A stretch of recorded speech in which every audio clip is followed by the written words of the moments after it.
All right, here we are. Music is going to come on. I don't want to put that song. This one.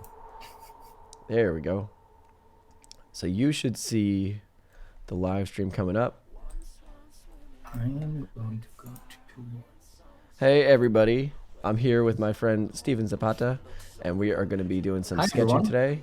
I don't know if anybody's watching yet. We could be talking to nobody, but we're here anyway. That's fine. Yeah. I used to do it where I'd put a countdown, but now OBS doesn't have I can't use the countdown feature, so now we kind of Damn just you, OBS. yeah, we kind of just awkwardly go into it. We're like, "Are we on? Hello?" That's cool. That's Yeah. cool. I'm gonna refresh and then share the link. Oh yeah, let me Going- share it on Instagram too. Very good. I did a quick story post about it, so I wonder if anyone from my Insta will pop in here. Awesome. It is possible. It is possible.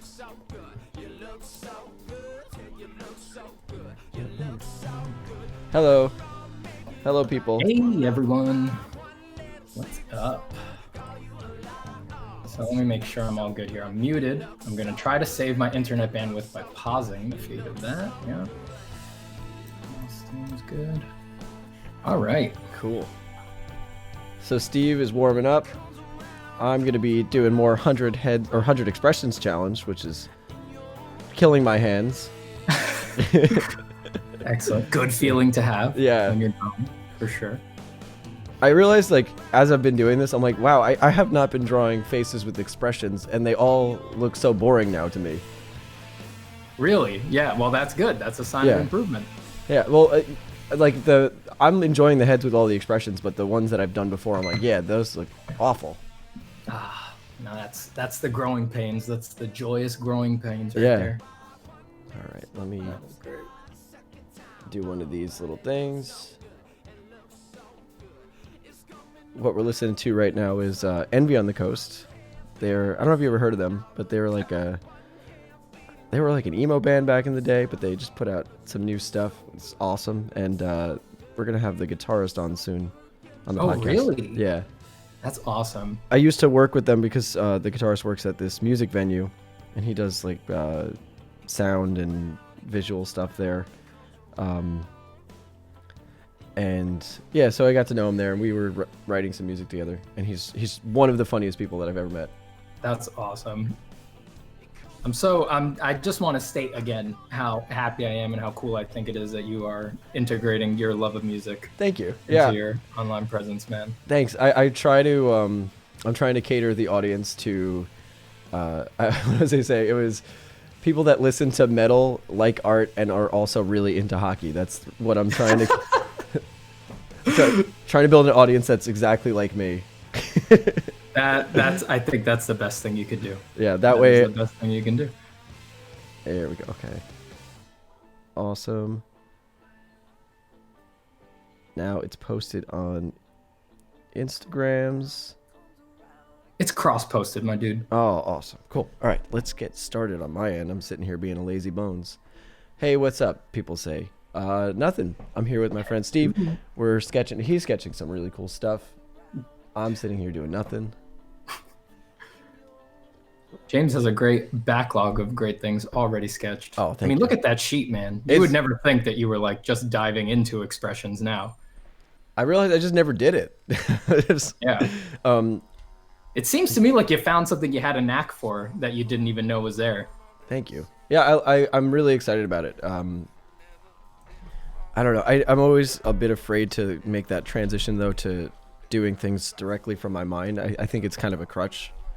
But also at the same time, I'm really trying to just do a lot of studies and build up that visual library. I understand. What's- Very important. What's your philosophy on that? Unlike the visual library and drawing from imagination, Yeah.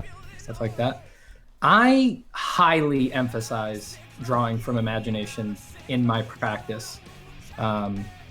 That's sort of my main emphasis, and it has edited the way that I draw from studies when I do studies from reference Yeah. and things like that. Like, to give a small example, like when I draw from reference, if it's from a photo, anything like that, I usually do not measure at this point. Okay. Yeah. I always eyeball all of my proportions. I used to do a lot of measuring, and I think that that's an important phase in sort of your career drawing from reference. But after a while, I realized that that particular step, after I had a bit of groundwork on it, was not going to ever translate directly into working from imagination because there's nothing to measure against. Yep. Yeah, so I'm slowly like integrating backwards and forwards. Like it's not just taking things and skills that I've learned from reference into the realm of imagination, but then also editing the way that I work from reference to align with what I'm going to do when I work from imagination. Okay, yeah. I'm always of the mindset, and sorry, I'm having some crazy pen lag, so it's really bad. Is it my fault? Did I create this? No, I don't think it's your fault. Hold on, let me see what I can do. Can move that. Take your time. All right, cool. I'm going to switch the camera over to you just for now. Sure. Hopefully People can see the silly face that I'm drawing right now. I'm just going to give my little general disclaimer here that I always do when I'm on a stream. I am drawing, but my drawing is sort of on automatic. I am totally here to answer you guys' questions. So I'm happy to be distracted. I love talking to artists. So if anyone has any questions for me, throw them in the chat and we'll chat it up. I don't mind getting distracted at all. Awesome. Yeah, I think I just have too many things open, so I'm going to close. I have so many windows. Even on Photoshop alone, I have so many things open, so let's close that. Those dastardly windows. I know. Let's see what's going on. Questions for James. Steve. Hey, Sam Mestos, what's up? Spider-Man asks, what's your favorite animal? What's my favorite animal? Probably octopuses. Octopi. Oh, octopi. Octopede. Not your diarrhea having dog? I guess, yeah, she'd have to be my favorite personal animal, favorite particular animal. Yeah. I got to tell you, though, if I could just easily have a pet like giant Pacific octopus, I would totally do that. They're just so weird. Giant Pacific. Yeah, that's gotta be crazy. And they seem so smart. And they're like blending into stuff. Yeah, they're always camouflaging themselves, lying, escaping their enclosures in aquariums. Oh man. There's something very fascinating about them. All right, I'm gonna close Photoshop and then open it back up and hope that fixes it. Otherwise, it's your stream today, which I would hope it would be both. I hope so. I also hope that it's both.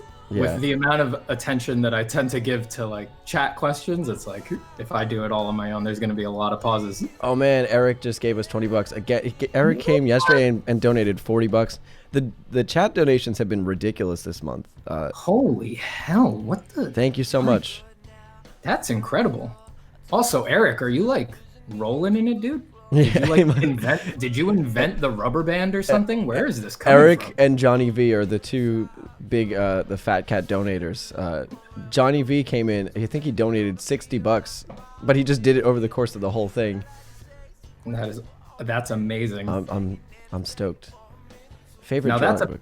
That's a benefactor. That's a patron. He's quite the patron. He's not getting anything in return. He's just paying money. That's amazing. He's like Pope Pius the 16th or something. Yeah. Just coming in and saying, "Yes, fill my cathedral, decorate it nicely, please."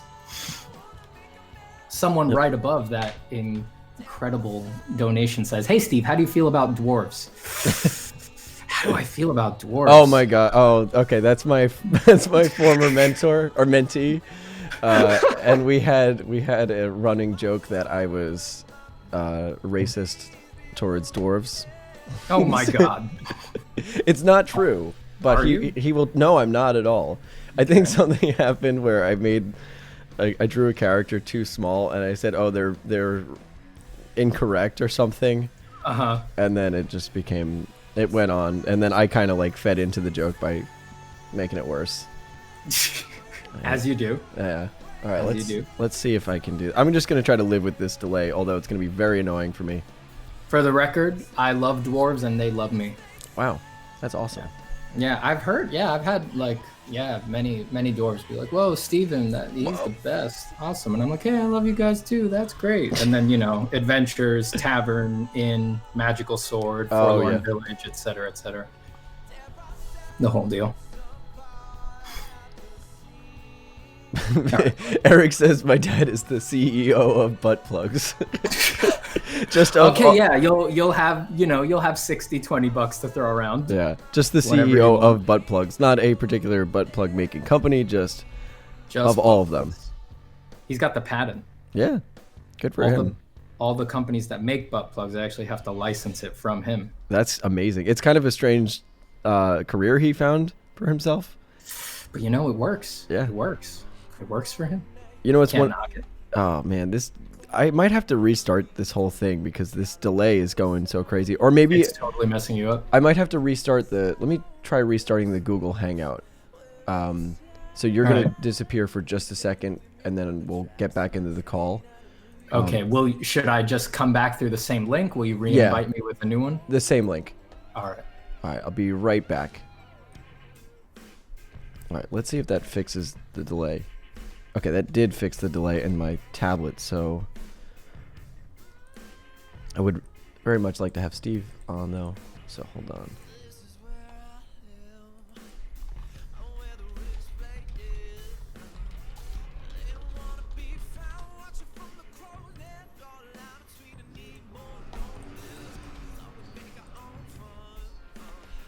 Sorry, everybody.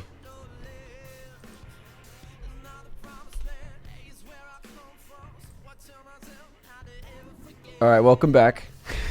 Am I alive? You're Am I in alive. existence Now also? let me see. Okay, now my pen is still working.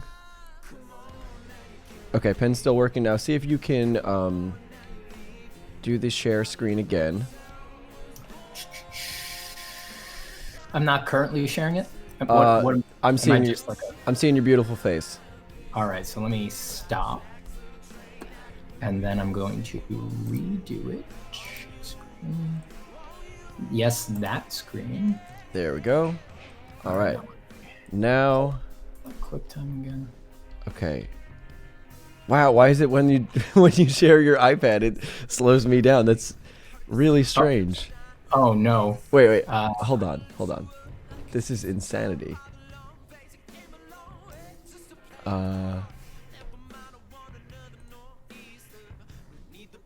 All right. You're going to stop seeing me for a second. You're just going to see some Okay. nonsense. Let's see if that fixes things. All right. I mean, it's better than it was before. It's a lot better than it was before. But yeah. is it really it's my iPad's I don't know why. sharing that is causing it? I don't know why that's the case, but I think so. I could what if my iPad is not full screen? What if it's just unattractively sitting in the middle of my desktop? Does that make it any better? Yeah, I think. I don't understand why. But no, actually on the stream now it looks fine. Even though it's just in the middle of your screen, it actually looks fine on my on the live stream. That is so strange. All right, hold on. Oh, is it the side by side on the streaming? That might be it, actually. No.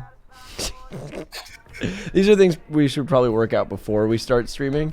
Dude, this is the nature of the beast. It always. is. I mean, if everyone wants to, I mean, Eric donated $20 so that we could have technical issues. Okay. Oh man. I mean, we can just do your screen because people are here for the challenge. I could just field chat the whole time. Are you if sure? want. Well, how about this? Why don't you chat Here, with I me, and then at a certain point I'll cut back to you, and then Sure. we'll see how that works out. Okay, yeah. Let me go back through chat here. Let me see what peeps are up to, and then because I think we should. This is 100 expressions day 9, so we should prioritize that. I think. Sure. Damn, I will try to fix your wait, on Google Hangouts, can you go to just your face quick? Sorry. To my face. What is my face? Oh, there's craziness outside now. Oh, they're very mad. Yeah. Okay, now let Tell me them. see. Tell them why you're mad. I'm mad because I'm angry at all these expressions.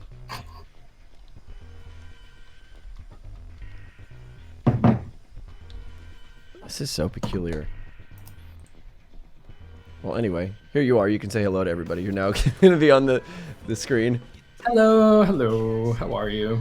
What's up, everybody? All right. I'm going to try again. I'm going to try drawing. All right, I'm going to see what's going on here. So Spider-Man says that you are a dwarfist. Oh, I'm a little bit dwarfist. He can't watch you the same again. Honestly, I don't think I can. Oh, no. It's hard to know that you're like that, because I thought you were pretty cool besides that. But I thought I was an accepting person, but then, just a few bad experiences, and then it tainted my whole relationship with our prejudices often surprise us. All right, Yeah. There is a question. Favorite drawing book from a handle in symbols that I cannot place, so I'm not even going to try. But favorite drawing book. My favorite drawing book is Drawing Lessons from the Great Masters by Robert Beverly Hale. Oh, I don't have or have ever heard of that book. Oh, I love that book. That book for me is a favorite because it's one of the few art books that teaches you. It focuses on how to think while you're drawing instead of like how to draw. Awesome. I need to check that out. It keeps it more meta. It stays away from the specifics a little bit. So let's see. Steve and James, how can I stylize realistic style? Well, what do you mean by realistic style? If it's realistic, then is it stylized? Or you're saying maybe stylizing the line work? I think in general, for me at least, it's a matter. I always go back to music, but I think about it like at first you learn the scales, you learn your forms, you learn all that stuff, and then eventually it's like, how can I just leave that in the back of my brain and stop thinking about it as I'm drawing? I don't know if you have anything similar to that. Yeah, I would agree with James on all of those points. As you always should. As I always should, and likely will. No, I'm kidding. But what really interests me there is the idea of stylizing. How can I stylize realistic style? Well, I'm just going to free associate on that for a minute. So there is realism, but all realism is stylized to some extent. Like, even if you are looking at highly academic drawings done by students at an atelier where they're all trying to draw the same way, and they're all doing the same model that's in front of them, and the only difference is the angle that they're viewing it from. As if you're in that room and you go from drawing to drawing to drawing, they're all still different, and they all still make different choices. So even if you're going for straight realism, there is some amount of stylization. So I think in those realms, one of the most important things to identify is what makes something realistic to you as an individual. What is the identifying thing about realism for you as an individual artist? Is it that the proportions must be like they are in life? Are the proportions less important, and it's the modeling and the rendering and the shading that make it? That's a really good point. Yeah, I think that one of the big things to pin down for figuring out how you want to do realism is what parts of realism do you prioritize? I think that's very important. Like, I know for me, I go in for the modeling a lot. I like modeling. I like depicting light. So for me, that's sort of the big part that makes something look realistic. Yeah. And then the actual linear plan is like, I like being as wild with that as I can, you know? By the way, I'm throwing you on the screen with me, so it's going to look really weird for a moment. Sure. No problem. I just figure it's good to have us both on here talking. I kind of agree because, like, for me with realism, I really like the idea of getting, or having, realistic anatomy and proportions. But I think a lot of the style comes in how am I going to render something? What sort of marks am I going to be using? I think a lot of people try to go for this, especially early on. I noticed, like, in a lot of these like weird Facebook groups, that people try to do these things where they get every single shade and value. Right. And also, this is going to be a really weird arrangement on the screen. Sorry. If it's too weird, don't worry about it. I will. I'm gonna take a second to close my windows because they're kind of blowing out in the Oh, video okay. feed.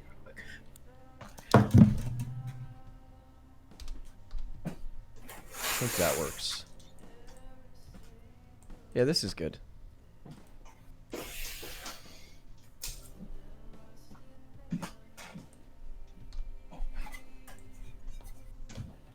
Maybe I'll put you on the opposite side, so it looks like we're on debate team or something. Yeah, there we go. Excuse me if my lighting setup is not ideal. I was No, not it's good. expecting my face to be on here today. Whatever. You got a great face. You got to show it off, man. I feel like our graphic value shapes are kind of similar, James. We both have like the not too long beard. Oh, yeah. Yeah, the hair is similar shape against the background. Well, that's why I hang out with you, because I, trying to get everybody that it looks similar to me and associate with them. Like I said, I want everybody to listen to metal music, be into art and hockey. You're doing a great service then. Thank you. You're doing a great service. Going back to that point though about realism, I think, like I said, I see a lot of times people are trying to go for every single value and shade. Mm-hmm. And to me, that just looks like not making any decisions at any point in time. Yeah. And I think that's really just where the style comes from, is when you've decided or made clear decisions about something. Yeah, I would agree with that. And so even though maybe the anatomy's not stylized or whatever, you've made clear decisions about what it is you want to show and what sort of elements you think are important.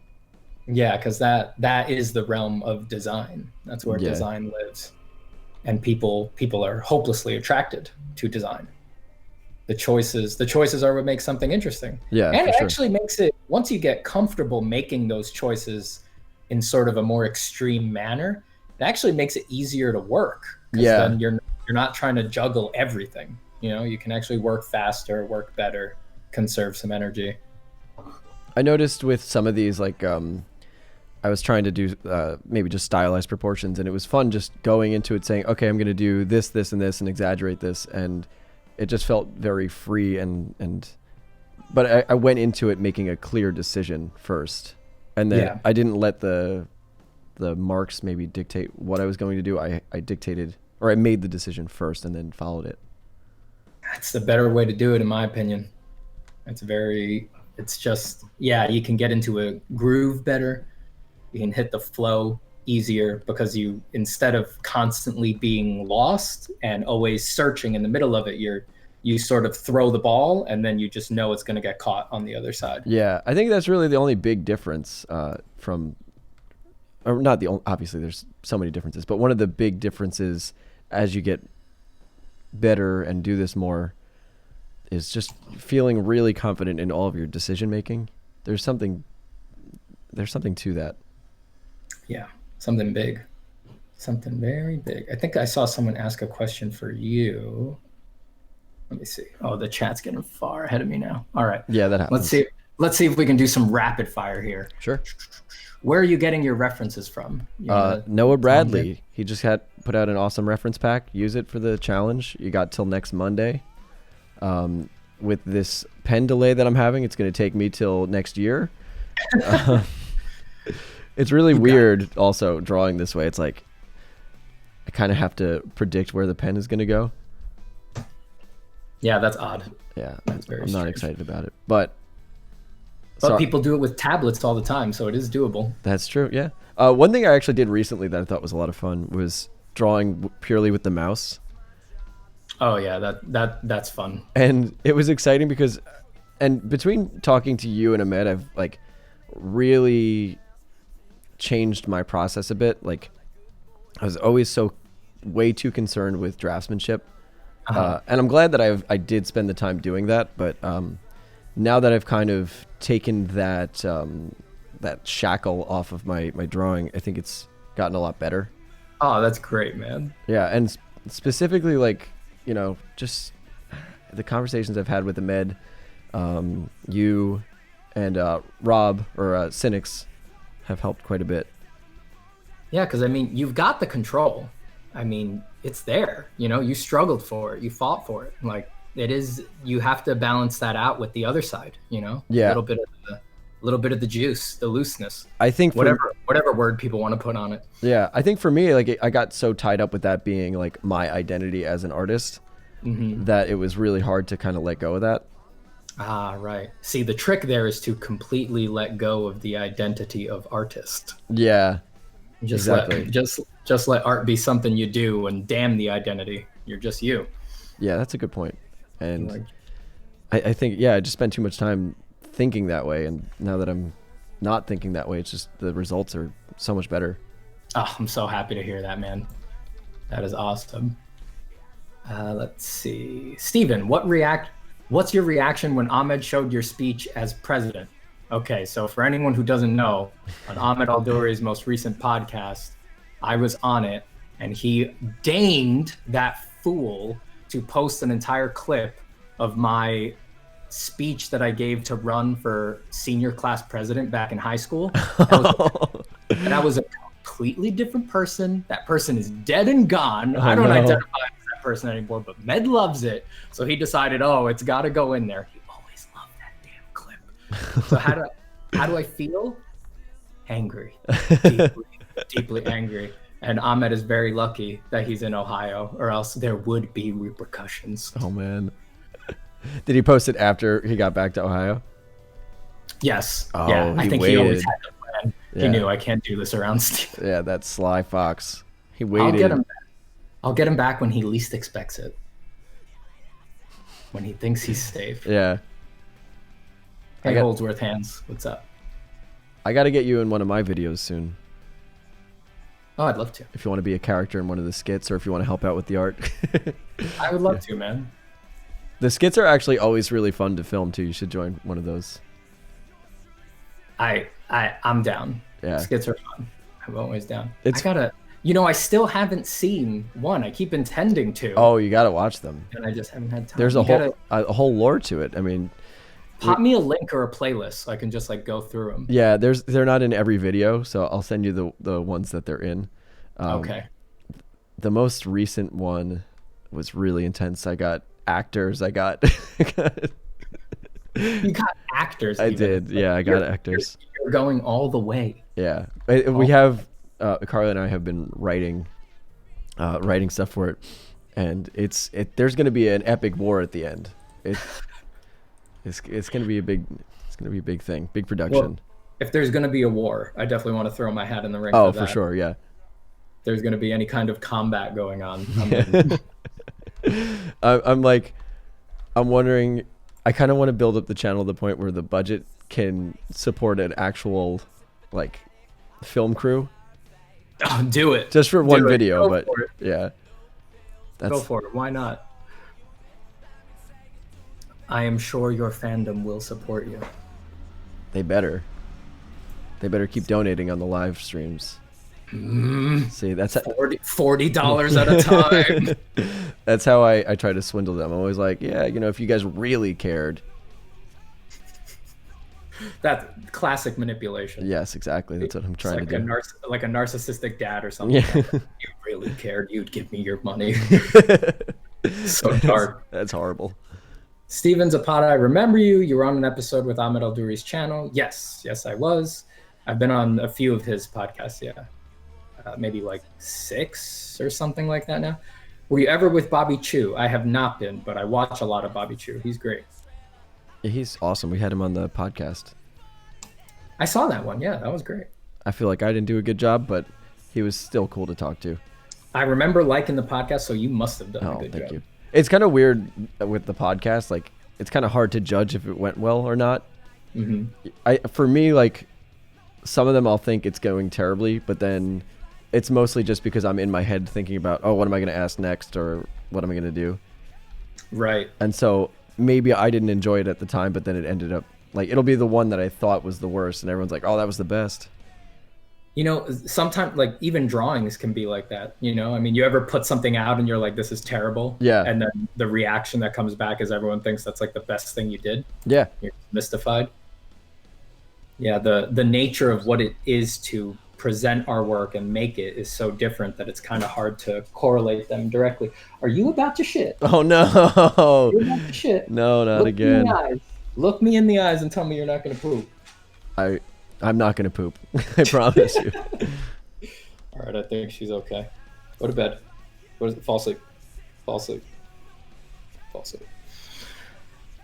Sorry, I had to address her. No, it's fine. Don't want her to take a dump while I'm streaming. It's really, it's great. Let's see. Everybody's doing good in chat. They're playing Minecraft. Awesome. They're a little late to the party, but I'm at least they're there. Very good.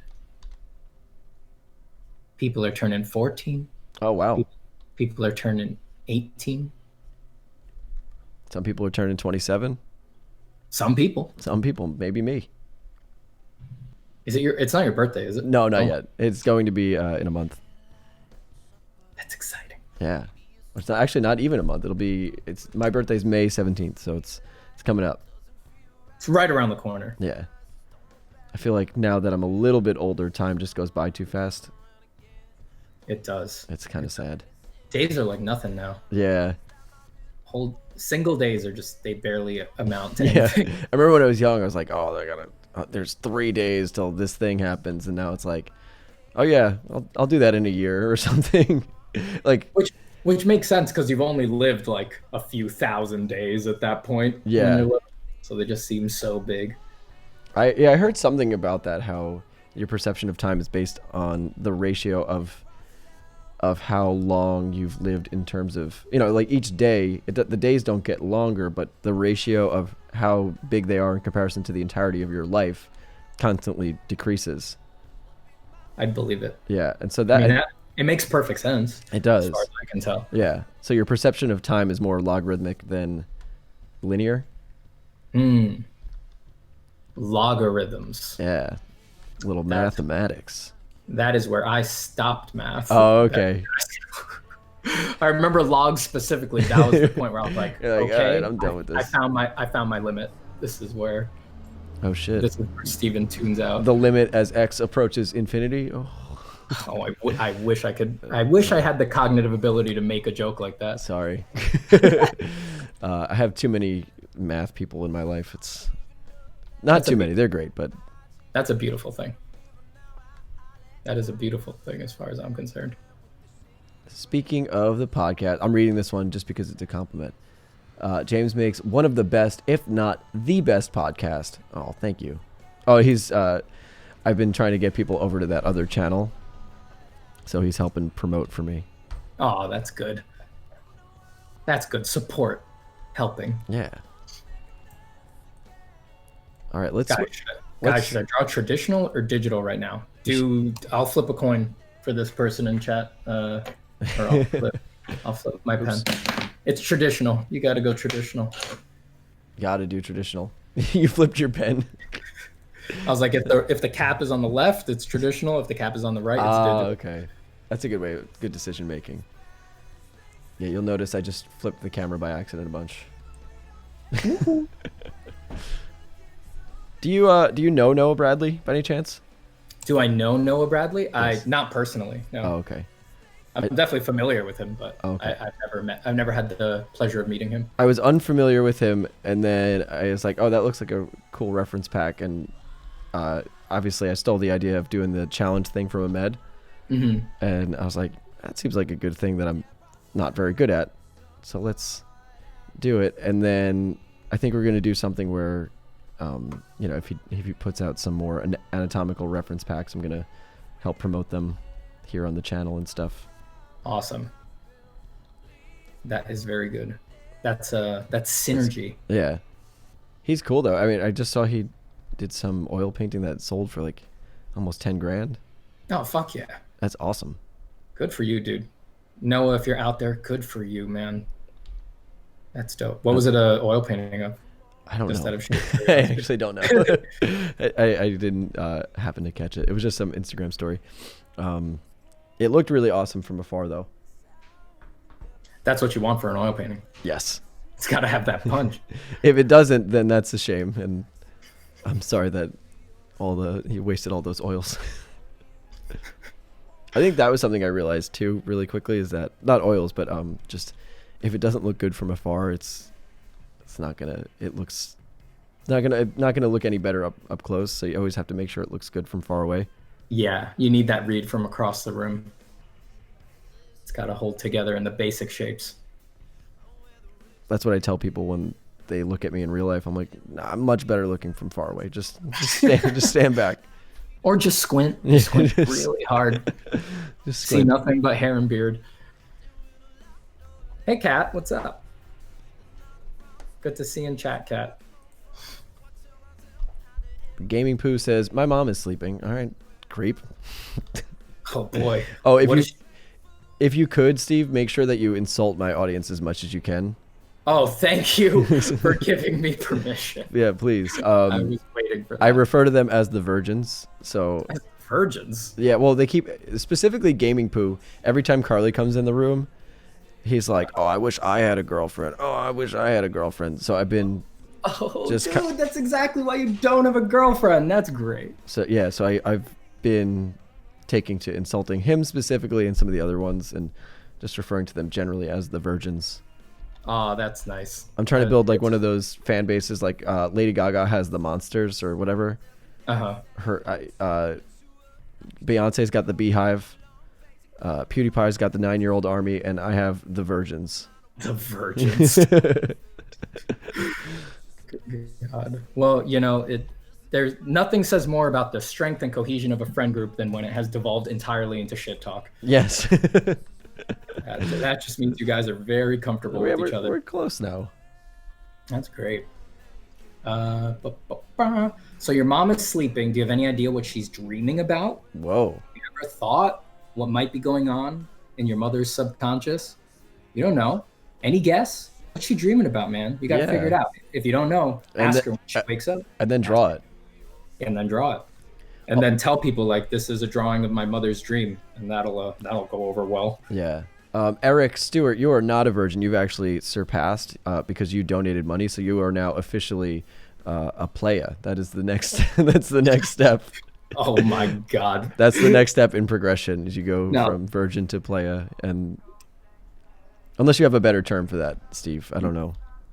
I think that's pretty good, especially because that basically makes you like a pickup artist. You start people off as virgins, and then if they give you enough money, you turn them into players. So you're like the Uber creep, essentially. Also, I'm glad that just prompted him to donate another $20. James, when performing cunnilingus, what is it most appropriate to scream into the vagina? I love the internet. Good God. Like, wow, he rode that wave perfectly to the tune of $20. Thank you. Eric, you are officially a legend now. You've surpassed Playa, and you are now a legend.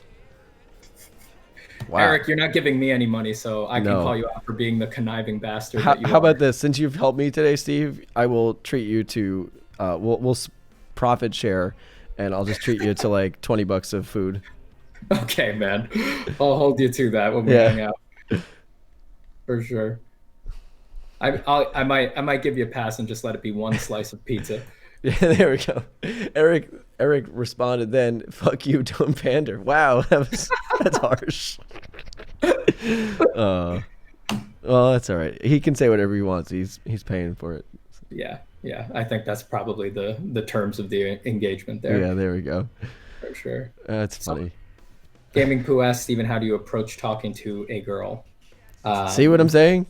The first thing I do is not think about the fact that they are a girl. Yes. See, probably a good place to start. This is why the term came. It's specifically from Gaming Poo. That's where the name came from. Yeah, I can see that he's got some hangups about that. Yeah. It's manifest in reality right now. That is it right there. The moment that you just realize they're human beings and they're not some mystical creature and you can just talk to them. And you can literally say whatever is on your mind. That's right. Talk just people everywhere. It's people everywhere. Do you know James Zapata? I do not. I like follow him on Instagram. He follows me, so we're both aware of each other. But if you are asking, is there any relation? There is not, as far as I know. I mean, you never really know. Who knows? If we did a DNA test, who knows what we could find out? Yeah, you never know. Yeah, maybe he's my brother. Maybe he's lying about his age, and he's my father. Yeah, it could be true.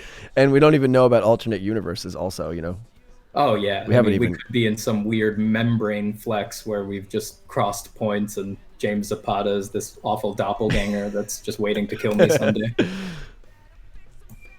James, if you're listening to this, come find me. Oh shit! I have a question. Did somebody just combine our names? Is that what happened with James Zapata? Well, actually, that would be interesting if they did, but no. I imagine that they were asking me if I'm related to James Zapata, who is also a concept artist. Oh, sorry. I'm blowing out my speakers. Yeah, I didn't realize that's a person. Mm-hmm. Yeah, he does good work. Awesome. Yeah, I'll check him out. Yeah, I mean, he's probably he's probably, I think. Oh yeah, he's been around for a while. He's pretty popular online. Awesome. I'll check him out. Yeah. My brush has reached near standstill levels of lag. What is it's degrading. It's getting worse. It's getting worse. Like you can see when I scroll back and forth. You see how crazy slow that is? That is so strange. What is happening? I don't know. I'm really struggling. And it hasn't done this before? No, and it as soon as we got off our Google Hangout call, it went away. It's oh my, look at that. It's Google That's Hangout. terrible. It's all right, so it's got to just be that that patching me into the stream is like totally dragging you down. I have a way we can handle this. It might be. I want to check. Right now I have you on Google Hangouts on Google Chrome. I want to see what would happen if I brought you in on Safari. Okay. And we'll see if that works. Do I just wait again? Will you patch me back in? I will patch you back in. All right, man. Sounds good. All right. See you in just a second. Bye. All right. We're going to patch him back in. Everybody, stay calm. He'll be back. Now, let me just make sure that the pen lag is gone. Yeah, pen lag is completely gone. So weird. He's ruining my life. Okay, open link in new window.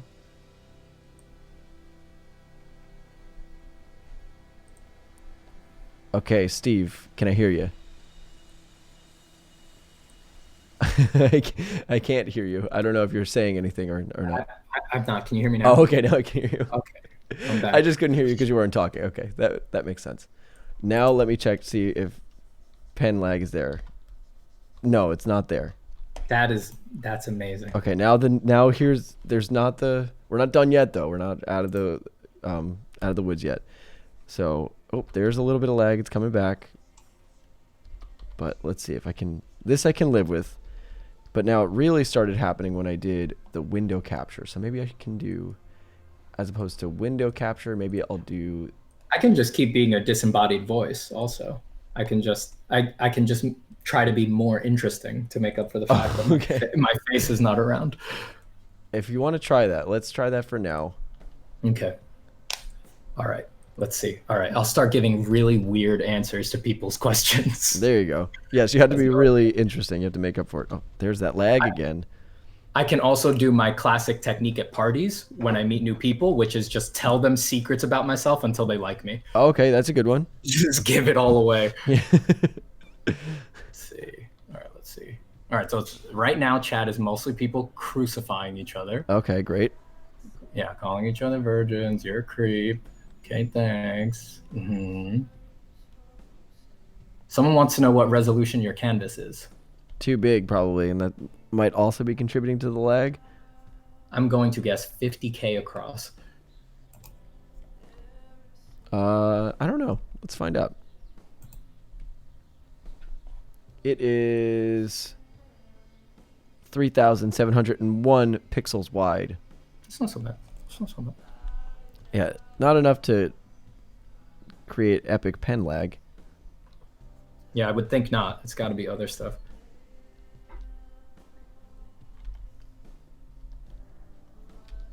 All right. Anything else crazy going on in the chat there? Let's see. Someone saying, James, if you're using Google Hangouts, it might be because Google software tends to pull a ton of RAM from other processes. So you might want to consider trying other group streaming services. There we go. That's probably the solution. What about if we did... Do you have a Discord by any chance? I do have a Discord. All right. Yeah, that's probably the issue. Let me open up my Discord. What color is space? Now there's a question. That's a very important question. Actually, my sketches of Noah Bradley look very similar to the singer in this band that we're listening to. Huh. It's kind of funny. Huh. That's very odd. I wonder if there's something subliminal going on there. Probably.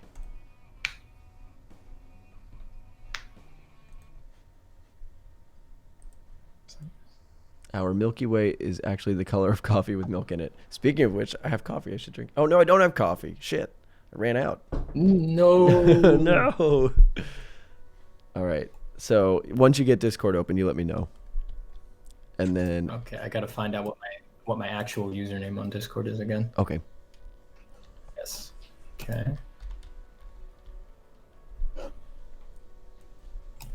Zyra Pridex asks a very important question. Hey, James, tits or ass, which do you prefer?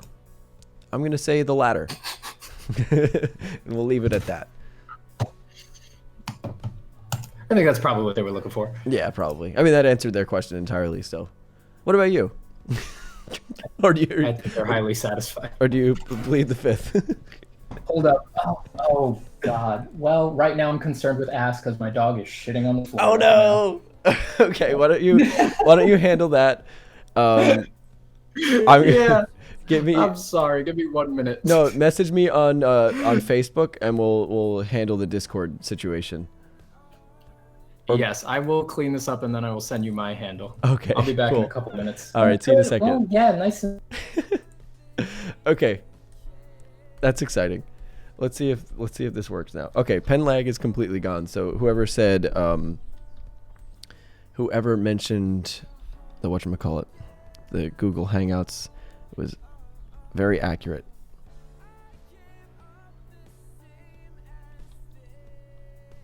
Let's turn the music up while Steve's gone.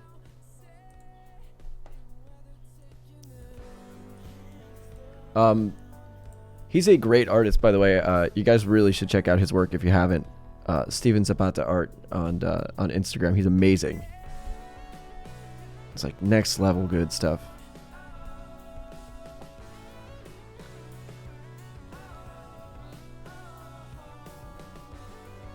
Yeah, I didn't realize Google Hangouts took so much RAM. Because I use it for teaching a lot of times, and it works fine.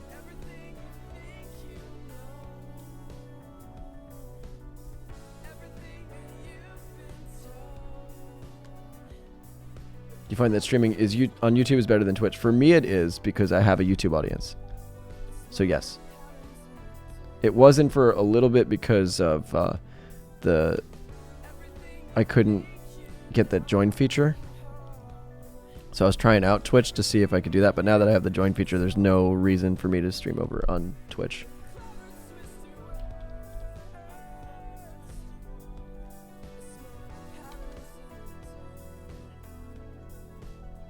You know what I mean? Like, now when I stream, I have like an audience of potentially 160,000 versus Twitch. I only have 2,000 followers on there.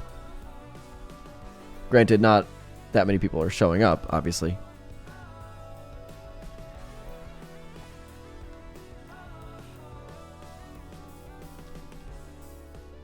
Oh, let me get my Facebook open so I can know when Steve messages me.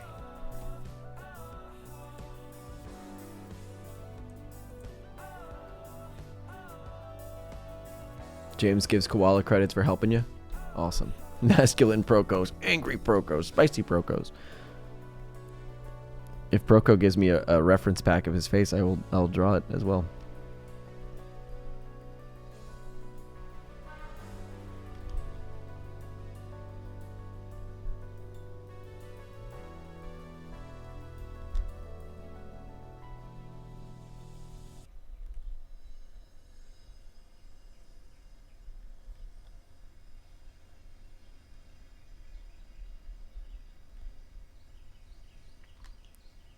Stan Kopenko will eat you.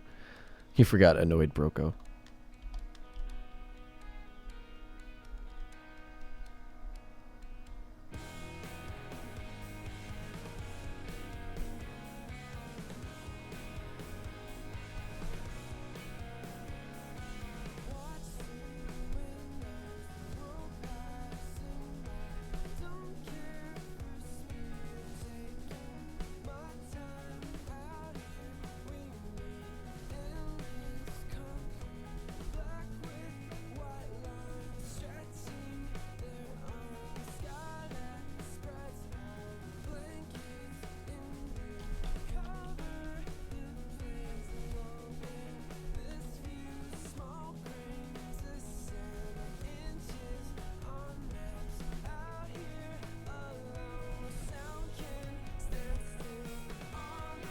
MDJ, how confident you are drawing faces from memory? I think I'm pretty confident at it. I want to get a lot better.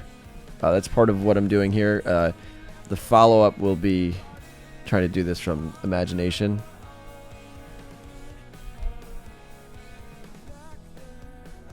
I usually start drawing from imagination before I do the streams or before I start my classes to try to get some training in the morning, but I like to, I don't know. I think I was putting too much pressure on myself to draw on stream directly from imagination, and it kind of was messing me up. So I decided to kind of take a step back from it for a bit.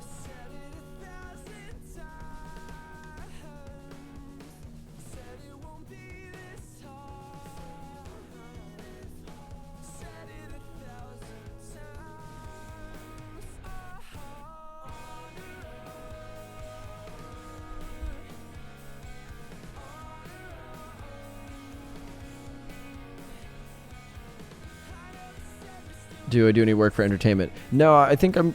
I know a lot of people there, so I think I might try to do something.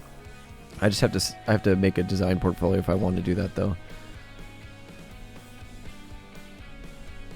But like through the podcast and stuff, and through Brainstorm, I've met most of the people. So I might, maybe I'll transition at some point.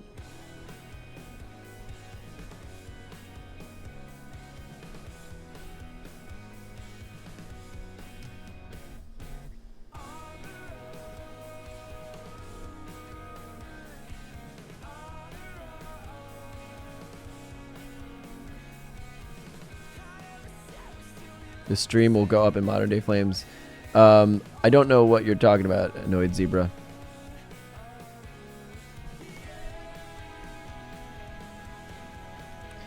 You don't feel like much is learned drawing from imagination. Anyway, it's just, I don't think it's learning. I think it's just getting more comfortable with it. You definitely do more learning from studies. This is why I'm doing them. And then, like, for me, drawing from imagination will be the application of that study.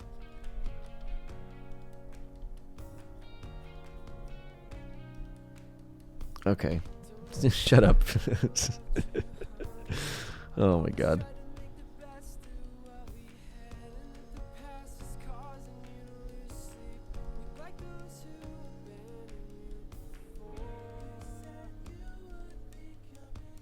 Yeah, I'm wrecked. You wrecked me, Annoyed Zebra.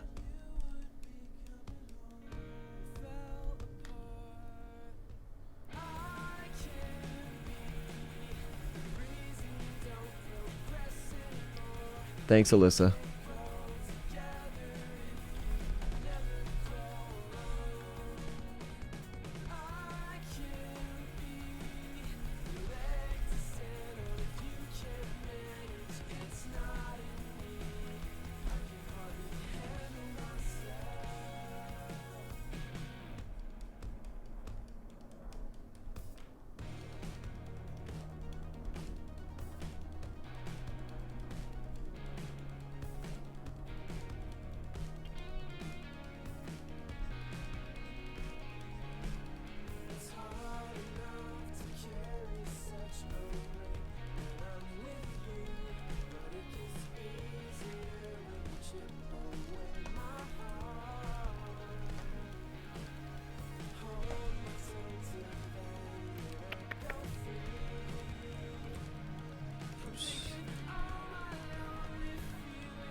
what did I want to do? Change the music. Get some Deftones going.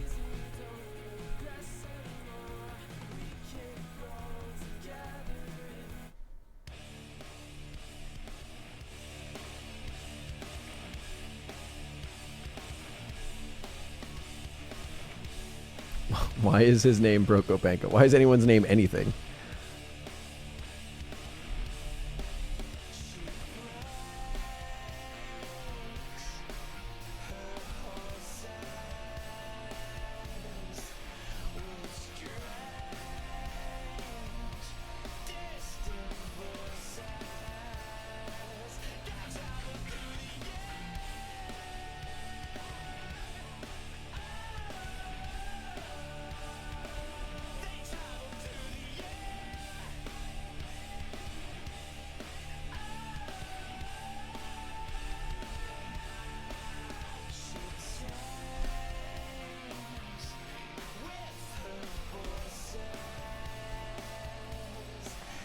You're right, all words are made up. That's true.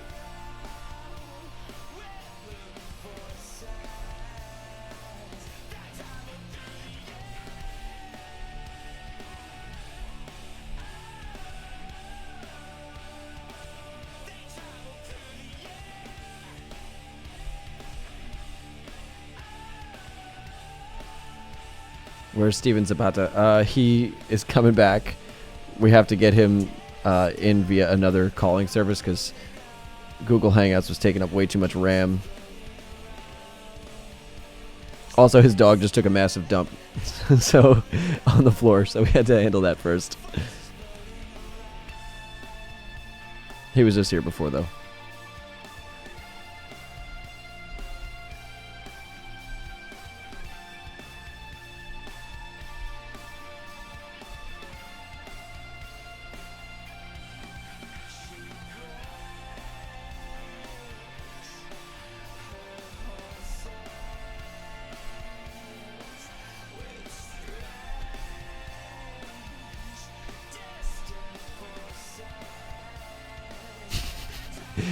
Thanks, Gaming Poo. Can always count on you for doing the promo.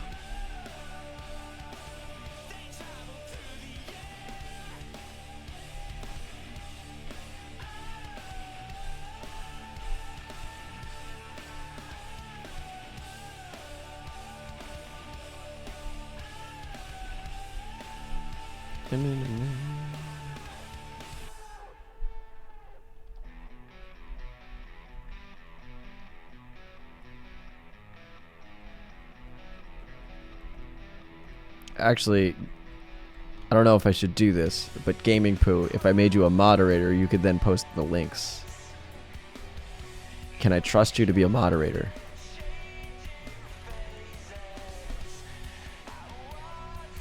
I feel like you have earned your place.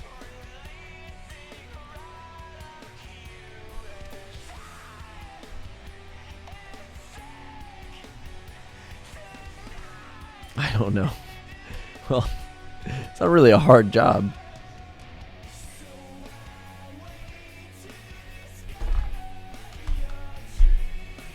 But the fact that you don't know if I can trust you doesn't bode well. It's me B-Day. Is it a gift? Well, yeah, sure. Then you are now... What did... Heck. Hey, Ahmed. Steve had his dog diarrheaing everywhere, so he had to go fix that.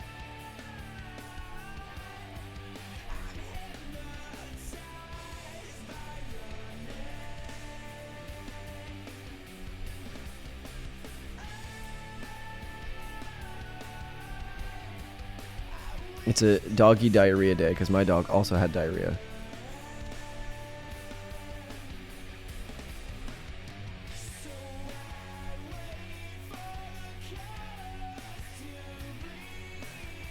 Yeah, Deftones. This album is so good. All their albums are good, but this one and whatchamacallit, Diamond Eyes are just so good. They're my favorite.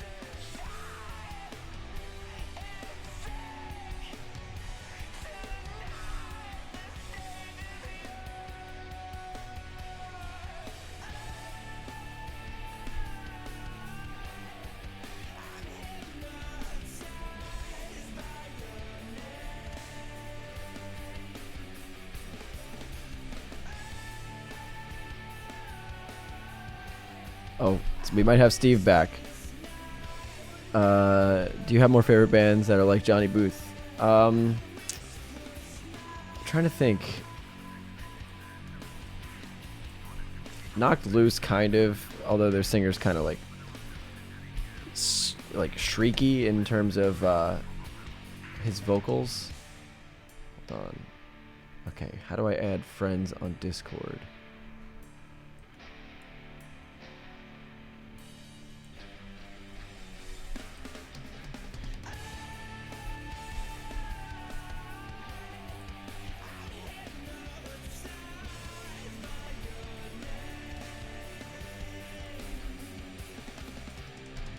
Okay. Sent Steve a friend request.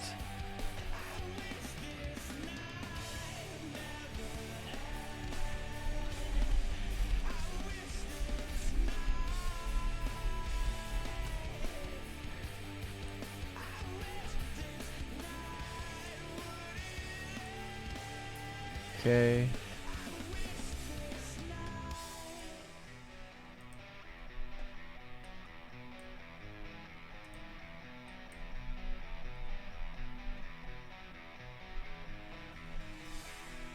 There we go.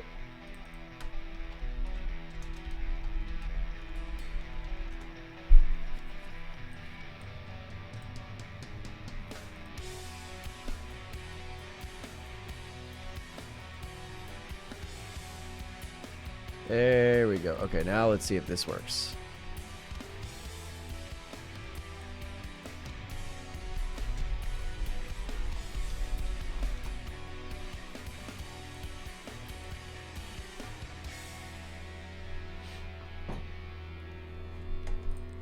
We'll get this going. All right, I can hear you because I heard a clicking. Am I seen? Am I Yes. seen and heard? You're seen and heard, and I have no delay. That's amazing. Yeah, so this seems to be the optimal choice.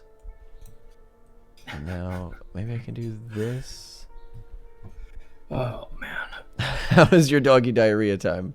Oh, it's so wet. It was so wet. I'm sorry to hear that. You know, I have a very fuzzy dog, so every time she Oh. diarrheas, she just soils herself. So Oh my God. I always have to throw her in the bathtub at least for a minute and just Yeah. clean her up. Oh my God. Yeah, Margot's like that too because she's got that wiry fur. So when she gets diarrhea on herself, you just gotta throw her in the tub. Oh God, that's bad. Yeah, at least Fanny has like her fur's pretty straight. It's not like flat out curly. So, Yeah. yeah. But geez, there's only, before 1 p.m. It's like there's only so many times you can scoop up dog shit before it just starts to grate on you a little bit. Yeah. There's only so many times. All right. God. Now I've got to be on full doggy diarrhea alert, which is like I have to walk her every like hour and 20 minutes. Oh, now the entire stream is just you. Hold on. Uh-oh. Let me, Hello, everyone. Hold on, wait. I better look. Look very intense. All right, got to add a cropping so that people don't see all the stuff on the sides. Let's get super making professional. my most pensive face. Good, good, good. I'm trying to exude calmness. Okay, that's good. Now you're here. Now I'm here. I think we might even be able to have you draw if you want to try that. If you want, only if you want to, sure. or if you'd rather just hang out and talk, that's totally fine. No, I could. I'll just work on something I'm already working on so that I can just kind of go on autopilot Okay. instead of sketching new stuff. So let's see, what do I? now because now it's like now that it's been 4 poops so far today. Now I'm frazzled. Now I'm officially frazzled. 4 poops is, yeah, that's frazzling for sure. All right. Do you happen to know how I screen share on Discord? I think if you click, oh yeah, if you go mouse over your face, and then there's a turn on screen share on the bottom left. However, if you're on your iPad, I have no idea. Let's find out. I need to find out. Turn on screen share. Whoa, stream quality, frame rate, 30. Nitro. Yeah, you're on Nitro now. My goodness. Oh, there's definitely no. I do not have Nitro. Okay, 720p it is. There you go. All right. Oh, that's crazy. Jesus Christ. Hold on.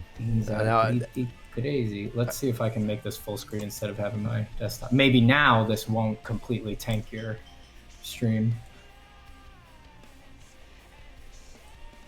That's epic. Oh, thank you, brother. To full screen. You got to talk about that. How do you, like, what's the process for making something that insane? Ooh, boy. All right, so this is for Paradise Lost. Yeah. So these pieces, like, there's certain pieces for Paradise Lost that are pretty contained. Yeah. And they have a very, like, defined, simple composition. And then for these more panoramic ones that I just want to, like, go wild, they do basically just start in one spot and then I let them expand wildly. So this one started, like, down here in this corner. Oh my God. If I remember correctly, this was the first thing that I drew for this drawing. And then it started crawling up and to the right. And then it started ballooning outwards. That's so cool. Oh my God.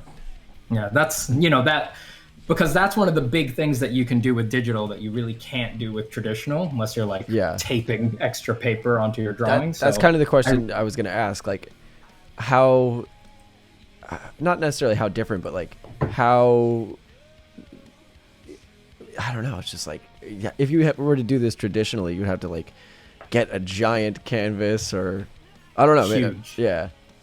Because I mean, I have ambitions to do that, like if I had more space, I would totally get like a 15-foot across drawing going. But as it is right now, I can't undertake something like that. There's just literally not enough room in my apartment to do that.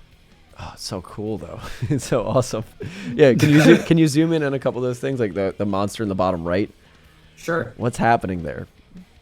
Let's see. So I think this guy is like ingesting a whole bunch of lava, and I haven't drawn them yet, but there's going to be, let me get a little. He's got a little bird on his back. Yeah, he's got a little perching demon there that's just like, this guy does this every day. He's cool. Oh my God. I haven't put them in there, but oh, you do it all in Procreate. You do it all in Procreate as well? This is all in Procreate. I've had to resize it a couple times, and I did that in Photoshop. But besides that, it's been all in Procreate. So yeah, this guy's going to have a couple, I'm just indicating here with orange. He's going to have a couple demons here that I haven't drawn that he's sort of like either ingesting or spitting out. And you can see like a couple of these guys, I imagined, came from his mouth. So I just need to fill in that area. That's awesome. Doesn't have anything in it yet. But yeah, I can go around to a couple other spots just so that people can get a basic lay of the land. I love it. So, and these Paradise Lost things, because they're videos, I always kind of have to have the track of the video in mind. Okay. And I'm not too sure about this one yet. I've always had it running, but it'll basically like start here, and then I'll go in a big spiral, I believe, up around here, up here. It's all these massive tentacles and these dudes putting up this retaining wall. That's awesome. And then come up here for the reveal that all those tentacles are like this big building, strange Lovecraftian creature that is lifting up, whole buttresses and towers on its own. and then all of this, a lot of work to be done filling in like the palace receding into infinity, basically into the background, and then wrap all the way back down. A little more tentacle wildness going on around here, and then I hope to finish right here in the middle with the doors to enter Pandemonium and that sort of stained glass window up top. Oh my god, that's so cool. Thank you, man. Thank you. It's next level. It's shit. I have a lot of fun doing this stuff. It just takes a really long fucking time. Yeah, it seems like it. It seems like it would take forever, but it's cool. Like it's beyond cool. It's amazing. Thank you. Every time I look at your Instagram, I'm like, what the fuck? How is that possible? It's sick.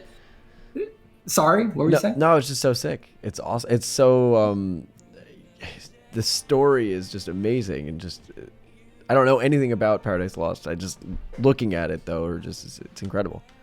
Well, thank you, man. And yeah, for the story, I have John Milton to thank. He did a very good job. Awesome. And it's always been very inspirational to me. I've always wanted to sort of dive into it and do my own versions of what I feel that could look like. Yeah.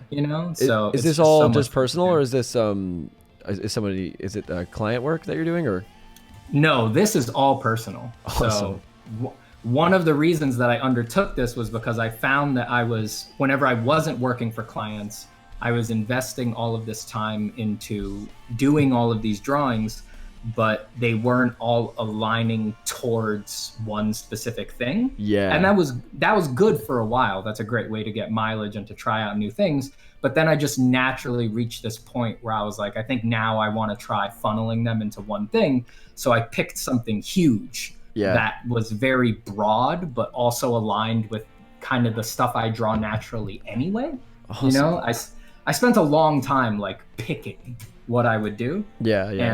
And this is the result of that. Yeah. So for a piece like this, as big as it is, or like the one probably more people have seen. Let me hope. Oh shit. Okay. No, we're safe. Oh, and somebody asked an important question to you. Have you played Bloodborne? Oh yes. Okay. Oh yes. Yeah, because that's for sure. That is actually the game that when I played it, I left school after playing that game. I was like, I can't believe people make things like this. I need to be part of it.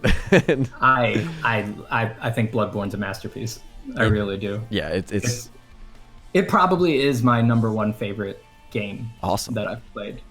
And if you did media, it's probably like of all media, it's probably like Bloodborne and then True Detective Season 1. Yeah, True Detective Season 1. Holy shit, that was a great show. Yeah, I think that's better than any movie to me. God, I love that. That is a good season.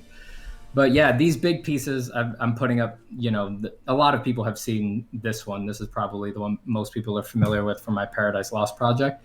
But this one is similar, done the same way. I started in like the top left and then just crawled across, adding whatever I wanted. Yeah. And these pieces, for like as crazy as things are and as much as there is going on, and let's say the amount of work that needs to be done, because it's so broad and because I'm letting it develop organically, I truly just like crack it open while I drink my morning coffee and sort of doodle what I would be doodling anyway. But it's all just adding together.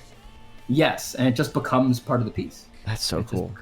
It just becomes part of the piece. And so is there, when you go into it, is there like a particular direction, or are you just allowing your brain to just kind of... There's usually touchstones. Like for this one, I knew, like, let's say, let me get a big red pen. Like, I knew this was gonna happen. Okay. I knew this was gonna happen. I knew this was gonna happen, and I knew this was gonna happen, and they were just like abstractly kind of placed in my mind, and then I just filled in between. That's so cool. But I didn't like lock them down in position first. I just knew they were gonna go there, but I pretty much drew it like left to right. That's so awesome. It was a lot of fun to do. It's a very fun way to work. Anyone out there who hasn't tried doing something like that, like, you might surprise yourself. It's a blast. Obviously not nearly to the same level, but I remember when I was younger, that's kind of just how I drew, where it would just be just sort of letting things go in literally any direction. Yes. And I imagine it's sort of needing to get back to that place of just letting shit flow out of your head. Yeah, I think it is really natural. Yeah, Yeah. I totally resonate with the fact that that would have been a natural way to work when you were a kid. And it's sort of like a cliche at this point that artists are like trying to get back to how it felt to draw when they were kids, but it is valuable. Yeah, for It is sure. valuable. It is a real thing. What did I want to ask? Do you start at all with any idea of composition, like blocking out the dark and light shapes, or do you just figure that out as it goes? I figure that out as it goes. Usually I will.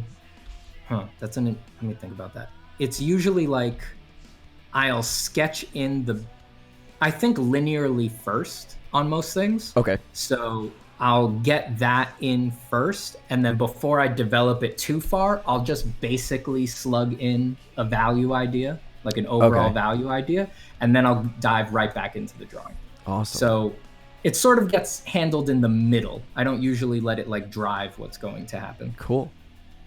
Yeah. I think that's right. It's kind of a little hard when it's all happening so intuitively, it can be a little hard to like piece together what's happening when. Yeah, for sure. And that's why I'm like asking, but I'm sure it's, again, that sort of thing just happens and just kind of grows and just, you can't really put a finger on it.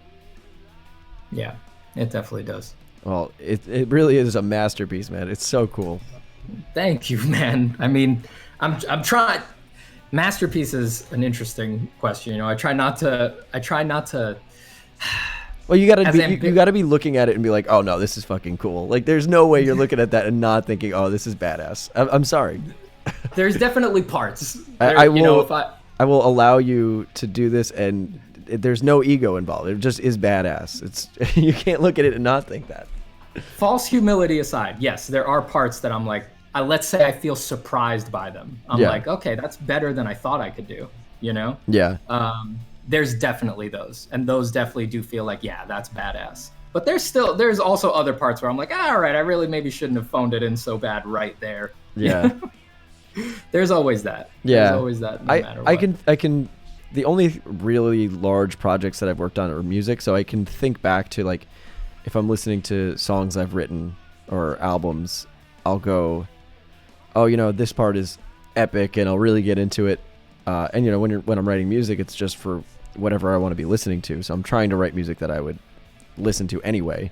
But then Absolutely. Same thing. Like, there's parts where I'm just like, really could have thought about that one a little bit more. Or it could have, But maybe to the casual observer that's not in your head and didn't write that, they're like, oh, the whole thing is great. Yeah, I think that's a perfect analog for for my feelings when I'm working on something really big like this. Yeah. Yeah, like for me, coming at it as just an observer of it, it's like, God damn, it's so epic. Well, that's good. I mean, lucky me. Yeah, no, Lucky seriously, me, man. It's great stuff. Thank you so much, man. Really, yeah. No it's problem. Fun as hell to do. So. It's so cool. Everyone's asking, how long did this take? Ooh, I wonder if I have the actual time on this one. I had to transfer this over from my new iPad because I can only stream from this one. Could that be right? This one says 17 hours so far. Let me see if this iPad, because that does not seem right at all. Let me see if my. Does that seem too long, too short? Short. Too short? Okay. I was gonna say. If I'm guessing.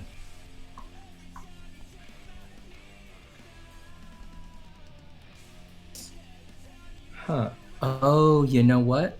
It's because, that's wrong. So that has to be wrong. That is the time for since I resized it. Oh, yeah, that makes sense. Yep. So let's see. If I look at the old version since the last resize, that might have.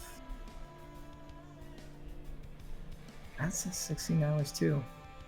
I think maybe I lost my perfect record of how long has taken to do. All right, so I'm getting 16 hours. 16. This is here you can see one that was in progress. So you can kind of see how. Oh, okay, yeah. What I was talking about here. So there's some like when I got to this part, you can see that I slugged it all in as one big black shape, but then Yep. I wound up carving back into it and erasing things and redoing parts. Oh, okay, cool. You can see a lot of it like is basically like linearly planned out exactly how it still is in the further along version. Yeah. But so this, okay, this one says 24. So I'm gonna guess right now it's like somewhere under 40 hours, somewhere shy of that. That's intense. It's great though. I mean, it's awesome. Uh, it just reminds me that you gotta take the time to do those big projects like that. Yeah, It's yeah, I would recommend it to everybody. You know, it's something it's like I've been putting off for sure. oh, you gotta go for it, man. You gotta go for it, especially because once you've done it once, it's so freeing. Yeah. It totally opens up your mind. Once you've pulled it off once, you're like, oh shit, I actually could pull off anything I put my mind to, Yeah. and that's freeing, and it also sort of increases your responsibility. Maybe that Which should be isn't- the next challenge thing that I do because I'm always, I don't know why, but for me, if I want to just sit and draw, I feel so much more productive if I do it on live stream. Right, right. And maybe it's because I'm just like thinking of like life responsibilities and I'm like, oh, I gotta, make money and stuff and pay rent. So then Makes perfect sense to me. yeah. So then yeah, I'm going to do it. You've been a huge inspiration, man. It's. That's crazy to hear. I don't mean to keep buttering you up. I apologize. I'm not trying to be a kiss ass, but it's just cool to see like, just people making art just because they want to make cool art. I love it. I love it. If I have pushed anyone towards wanting to move towards something that they think is like really fucking hard, then I really can't think of anything better I could provide Awesome. to Well, thank you. somebody as an artist. Yeah, it's cool because for me, I've always been, or at least since I've started my career in art, I've always just been around people doing commercial work and for video games and stuff, and all that's really cool. But it's never really felt like where I should be. Right. That's super valuable data. Yeah, I think because I came from music, and like when you write music, it's just for you. Uh-huh. Or at least the way I did it was just writing music for myself, never, doing it for a production. And so I could never really bring myself to do just anything I didn't feel like doing at that moment. Right. So I don't know. Maybe it's a flaw on just my working habits, but No, I don't. I wouldn't see that as a flaw. I think, to me, whenever, all right, let me put this together in my head. I wouldn't see that as a flaw. Instead, I think that is very good data about what you as a creative actually truly like doing, yeah, because you were already doing that with no input, right? Like with very little outside influence. That is what your mind naturally said. This is what it means to create. yeah, right? yeah, That's actually super valuable data. So it's like somewhere in there, and it's like, I wish I could guide you more specifically on that, but I'm not a musician, so it's very hard for me to guess. But to me, I get like this intuitive rush when I hear you talk like that. I'm like, that means that there is a way for you to draw the way that you make music. exactly. Right? That's what I keep holding on to, or that's kind of the thought in my head. That has to be there. That Yeah. has to be there. Because the creative arts, all of them, they're secretly, right? They're trying to trick everybody. They're all secretly one practice. They're all the act of creating, Yeah. right? And the techniques are different, the mediums are different. But our minds are also they- attracted to the same things in all of them.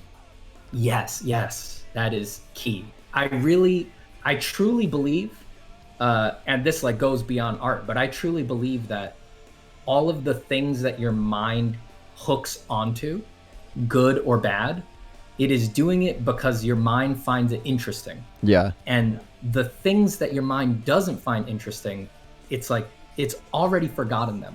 It has already backburnered them. It's like not paying attention to them, you know? Yeah. If you like, how many delicious meals have you had that what percentage of those delicious meals can you truly remember? Very few. Yeah. Right? Like you could probably remember in detail the last great restaurant you went to, but you've been to so many and they've just faded into memory. On the other hand, compare that percentage to the amount of unkind words that people have said to you that you can remember. Yeah. I imagine that percentage, that retention percentage is much, much higher. I mean, So there's been people in this very live stream that have been talking smack to me, so it's fresh in my mind. But it's been going back and forth, so I can't complain. No. We of course. But I do think there's something special about the fact that our mind is hopelessly interested, and it doesn't matter how good or bad something is, right? Like what's better in a materialistic sense than a delicious meal? Like very few things. Like the mouth pleasure is intense, but we're just so eager to forget it. Our mind just tosses it away. Yeah. But it's interested in these things that we have almost no control over, good or bad, right? Like outside of judgment. So I find like, I look at everything in my life. I'm like the good things, the bad things. My mind is already interested in those things. And that means that I can learn from them. Yeah. Right?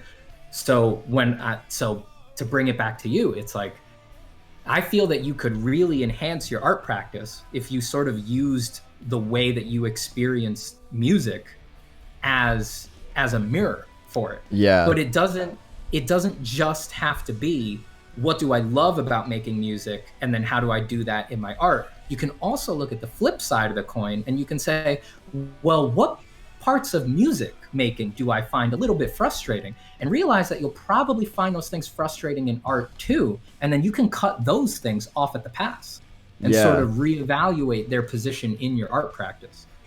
That's a good point. That's all really good. I've seen it. I've seen it play out both in myself and in so many other artists that I've spent time with. You know, it seems to, as people go through the big arc of like, what am I really doing with this? And what parts of it do I like the most? It seems like that understanding always winds up either like hits you like a train one day, or one day you look down at your chest and it's covered in this and you didn't know it was there. That symbol got a little weird. That's awesome. I completely agree though. And I'm going to do that. I had something practical to say and my brain just, I was like, this is the practical thing that I'm going to do. And then I completely blanked out about it. When I remember what I'm going to do, I think for me, the big thing I want to be able to do is just tell stories. Same thing with music. It's all just, to me, it's just storytelling. And I don't feel, I'm still with art always questioning whether or not I'm like qualified to do that just yet. Hold up, James. Hold up. You're cutting out real bad for me. Oh, right, sorry. Now. Give me 1 second. I don't know if other people hear that, but I'm just going to make sure that the stream is paused for me. The audio that's going through my computer sounds fine. All right. I think I can hear you good now. All right. You want to say again what you were saying? Well, can you hear me? Can you hear me? Yes, I can hear you. I was saying, for me, the big focus I want to be able to do is just like tell stories and stuff. But I think I haven't had a lot of years of getting that mileage in. I feel like I still have some time left just building that repertoire and developing that skill. Like for me with music, it took me about 7 years maybe till I started writing stuff that I really enjoyed. Right. And I'm not saying that's got to be the same timeline. I might even be delaying it with art. I'm not sure. But well, I wouldn't think you're delaying it. There's definitely, you have to feel comfortable. Yeah. You do have to feel comfortable when you undergo that. They're at the risk of offending anybody who has been told this by a teacher or anything before, I do believe there are people who are flat out delaying it, right? You can spend too long, you can spend too long insisting or believing that a level of comfort will come that will never come. Yeah. Like I think the classic sign of that is like making it a comparison. Like artists who are like, I can't do this until I draw like this comic book artist that I love, or I can't do this until I draw like John Singer Sargent or Yeah. something like that. Any big artist, it's like once you're in that comparison realm, that I think is usually a sign that maybe it's time to look inward a little more. Yeah, I think so. Yeah, because I think a lot of that comes from, you're sort of assuming that that great artist, because they're so good, like doesn't experience pain and suffering in their process. Yeah. So you're sort of like adding that on, like, oh, if I could get there, then I'll be ready and I'll just be able to do my big thing calmly and all that. And it's like, I hate to tell you, but it's not, that ain't it. It ain't gonna be that way, For sure. Yeah, I think sometimes I look back at writing music with a little bit of rose-colored glasses, and I'm like, oh, but I can just freely express the ideas. But then I'm like, I gotta remember there was plenty of days of frustration, tireless hours, Yep. ideas that were very generic, or things that I've done before. Yeah. Yeah. I mean, to get to the level that you're at with music, it's like, of course that has to be there. Yeah. I know sometimes I worry that when I get on like on a sort of, let's say, an impractical riff like that it sounds like I'm maybe just like encouraging total loosey-goosey madness. No. I want to emphasize that I'm definitely not. I mean, for me, I spent years and years and years and years concerned only with improving my technique and my knowledge. Yeah. And I try to remind people that there is a point where you put off your own vision for too long, because I did it. Because I was there. I was like the worst offender of that. I was that. I was like, I'm not going to put a painting out there until I paint like Jamie Jones. And it's like, all right, well, good fucking luck. I guess you'll never put out anything. Yeah. And it's like, and I hate to tell you, but the biggest in-joke on something like that is that like Jamie Jones is holding on to paintings because he thinks they don't look like a Jamie Jones yet, Like, I don't know the guy. I'm just saying that is everyone's art practice. You know? Of course he's going through that. Everybody is. Every great artist has some shit on their desktop right now that they're like, it's not quite my level yet. Yeah, for sure. Yeah. So if they're going through it, it's like it's sort of a little delusional to let them. It's sort of delusional to create this false sense of future comfort that is based around the idea that they are not doing that. Yeah, definitely. I also just want to say, throughout all of this, I've managed to get another expression out there despite all these struggles of lagging brush strokes. Good job, man. Managed to finish one. Good job. But I honestly, sometimes talking is more insightful than doing studies, so I'm happy with how far I've come along. I'm almost at 60 here. Dude, you're close. You're so close. I got to finish it before Monday. Oh, is that the deadline? That is not only the deadline, but is the deadline for the sponsor read I have to do. So it's legally the deadline shit. also. It is both legally the deadline and the deadline for that I've set out. That guarantees that you will get it done. Yeah. Congratulations. So it's like you already finished. Yes, exactly. You're gonna do it, man. You are fucking close. You're so Thank close. you. Yeah, 40 is not too many more to go. I'm gonna do a zoom out and just see what the hell I take a look at it again. And you're going faster with each one, so. Yeah, it gets easier for sure. When you zoom out on that, I'll just give a quick skim to chat.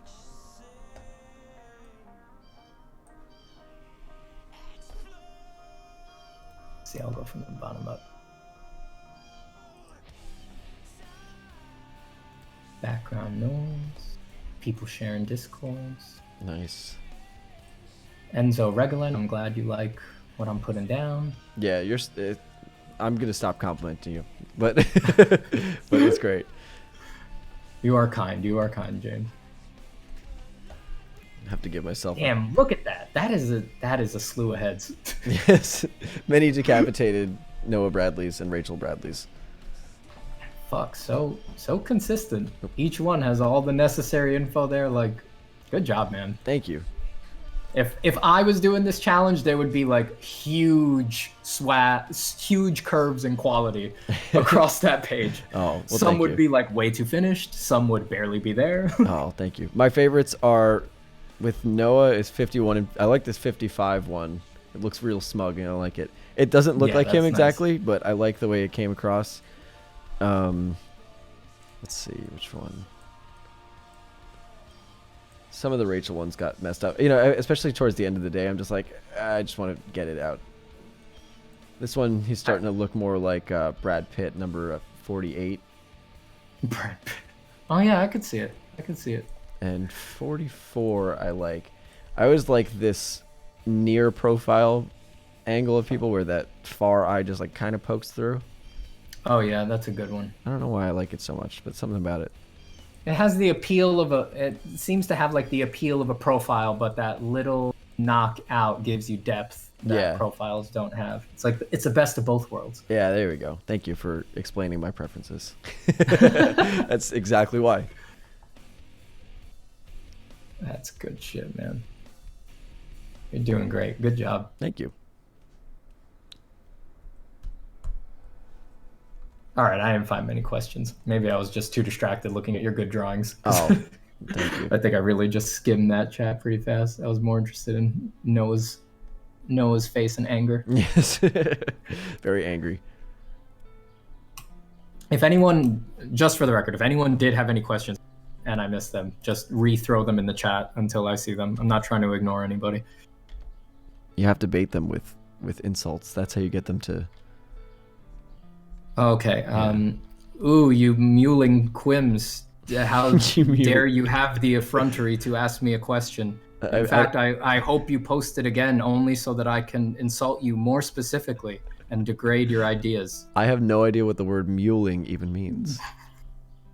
I think it means like prone to crying or something like that. I'm not too sure either. Well, that was the most whimsical insult I've ever heard anybody give, so I'm very, very happy. Hey, James, I really like your approach of art. How would you consider learning animation? I tried learning it. I think everything for me is just breaking it down into fundamentals, writing down what I think makes something look good. Also, I guess first for me, I always start from people that know what they're talking about. So with animation, I started looking at Animator's Survival Kit, and then I learned a lot of the fundamentals in there.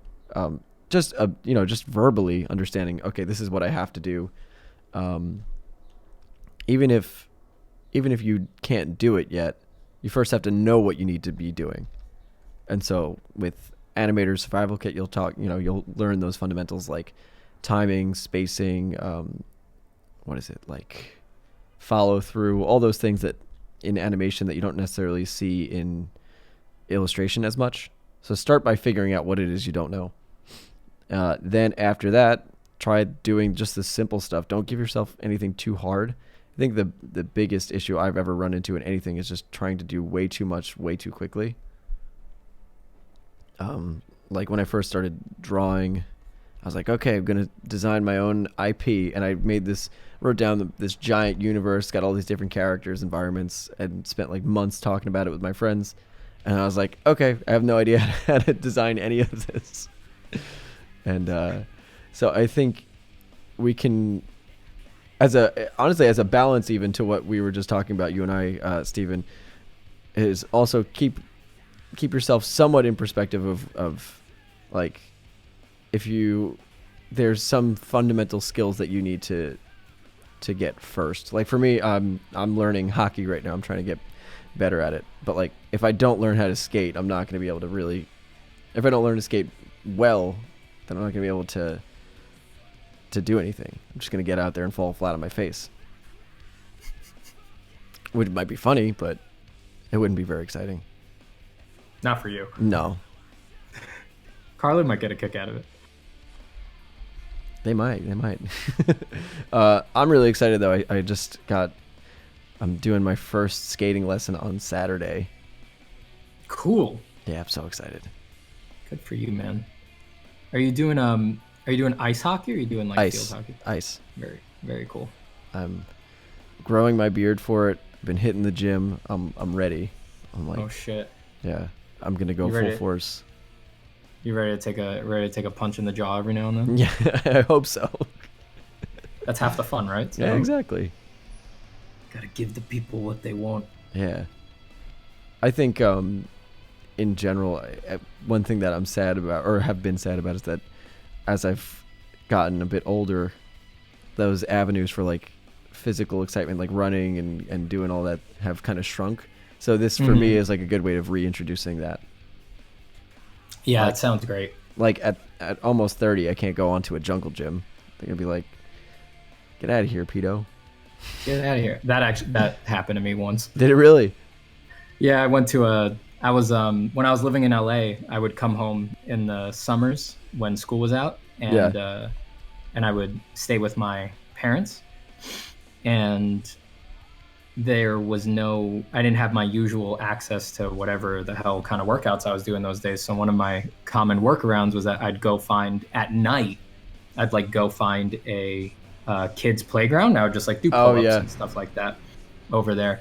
And I don't know, it worked out great for quite a long time. And then one night I was over there with a friend of mine. He had been hanging out with me all day, and we were like, "Yeah, let's go work out. Why not? We'll go do some pull-ups." And yeah, cops saw us in there. That was definitely supposed to be closed. There was two of us. They hit their siren, pulled up on the sidewalk, Oh my started God. coming towards us. They were like, they had their flashlights out. They were looking to see if we had like tossed the weed or something like that.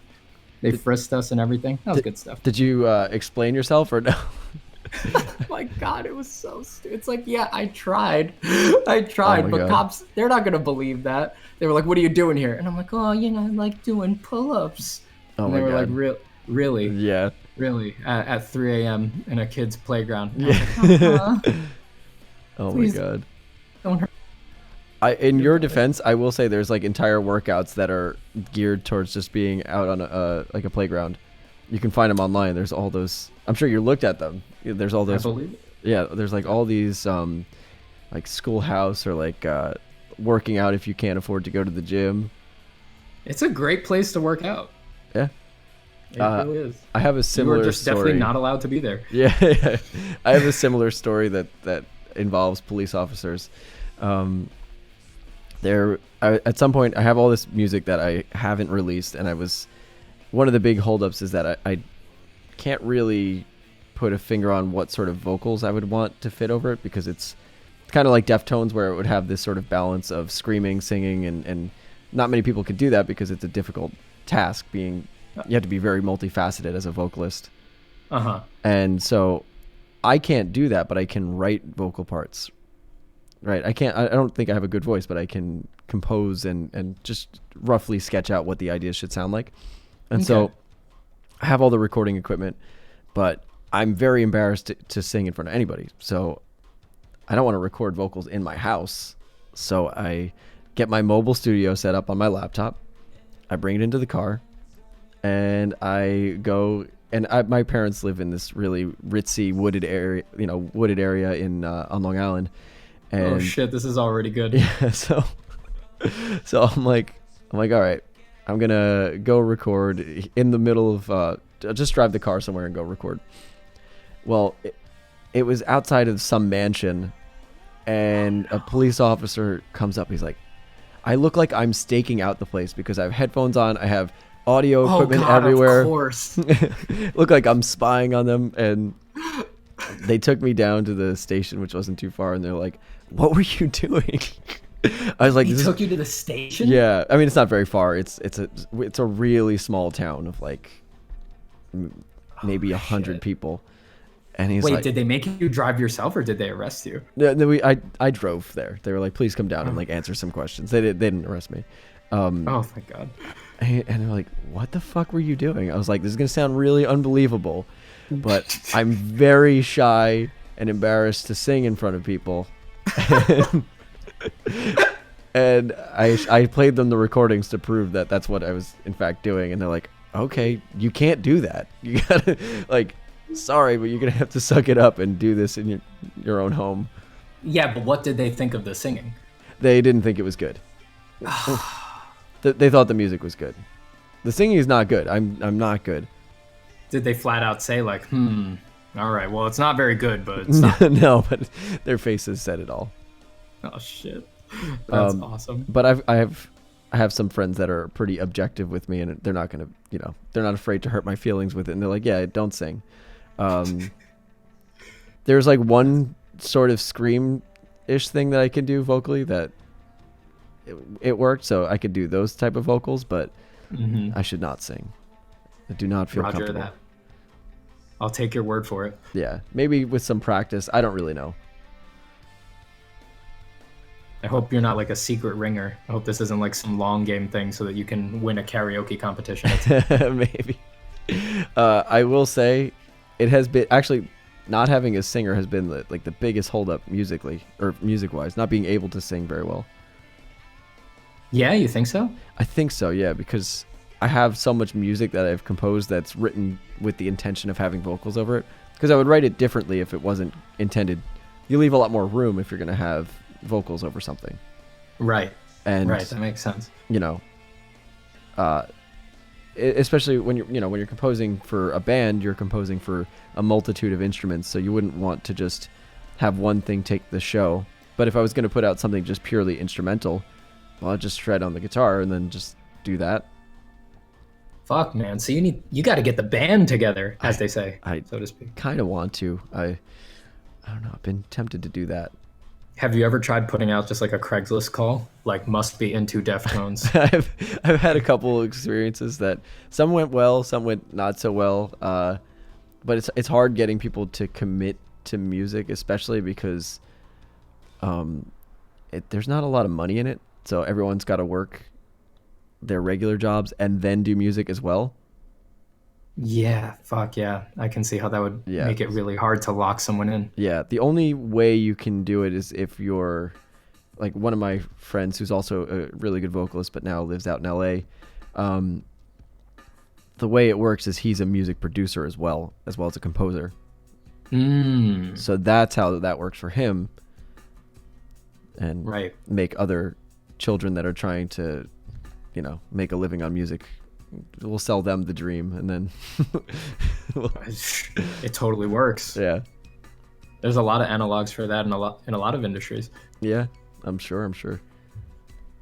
But that guy, actually, the one that I referred to in California, he's really talented composer. He's written songs for like pop artists and stuff. Does he sing? He does sing really well, and he was honestly one of the closest fits. Is that you singing? No, what is? Yeah, I think that's on your end. It is. What is that? I think someone's murdering a child outside. Oh, okay. Oh, just that. I'm sorry about that. No, it's fine. We have this woman in our neighborhood that just goes around screaming at 3 a.m. and she sounds like a witch. She sounds like one of the witches in Hemlock Grove in Bloodborne. Oh my god. And she's screaming at the top of her lungs, and it's been several nights that she's done this. Woo! That's fun. It's terrifying. That's fun. Anyway, I feel like I've been rambling. None of that are... Say again? Sorry. I said, sorry, I feel like I've been rambling, so... No, dude. Hearing the music struggle is fascinating for me. It's definitely cool how analogous it is to the art, for sure. There's so many ways it's just kind of the same thing, like you mentioned.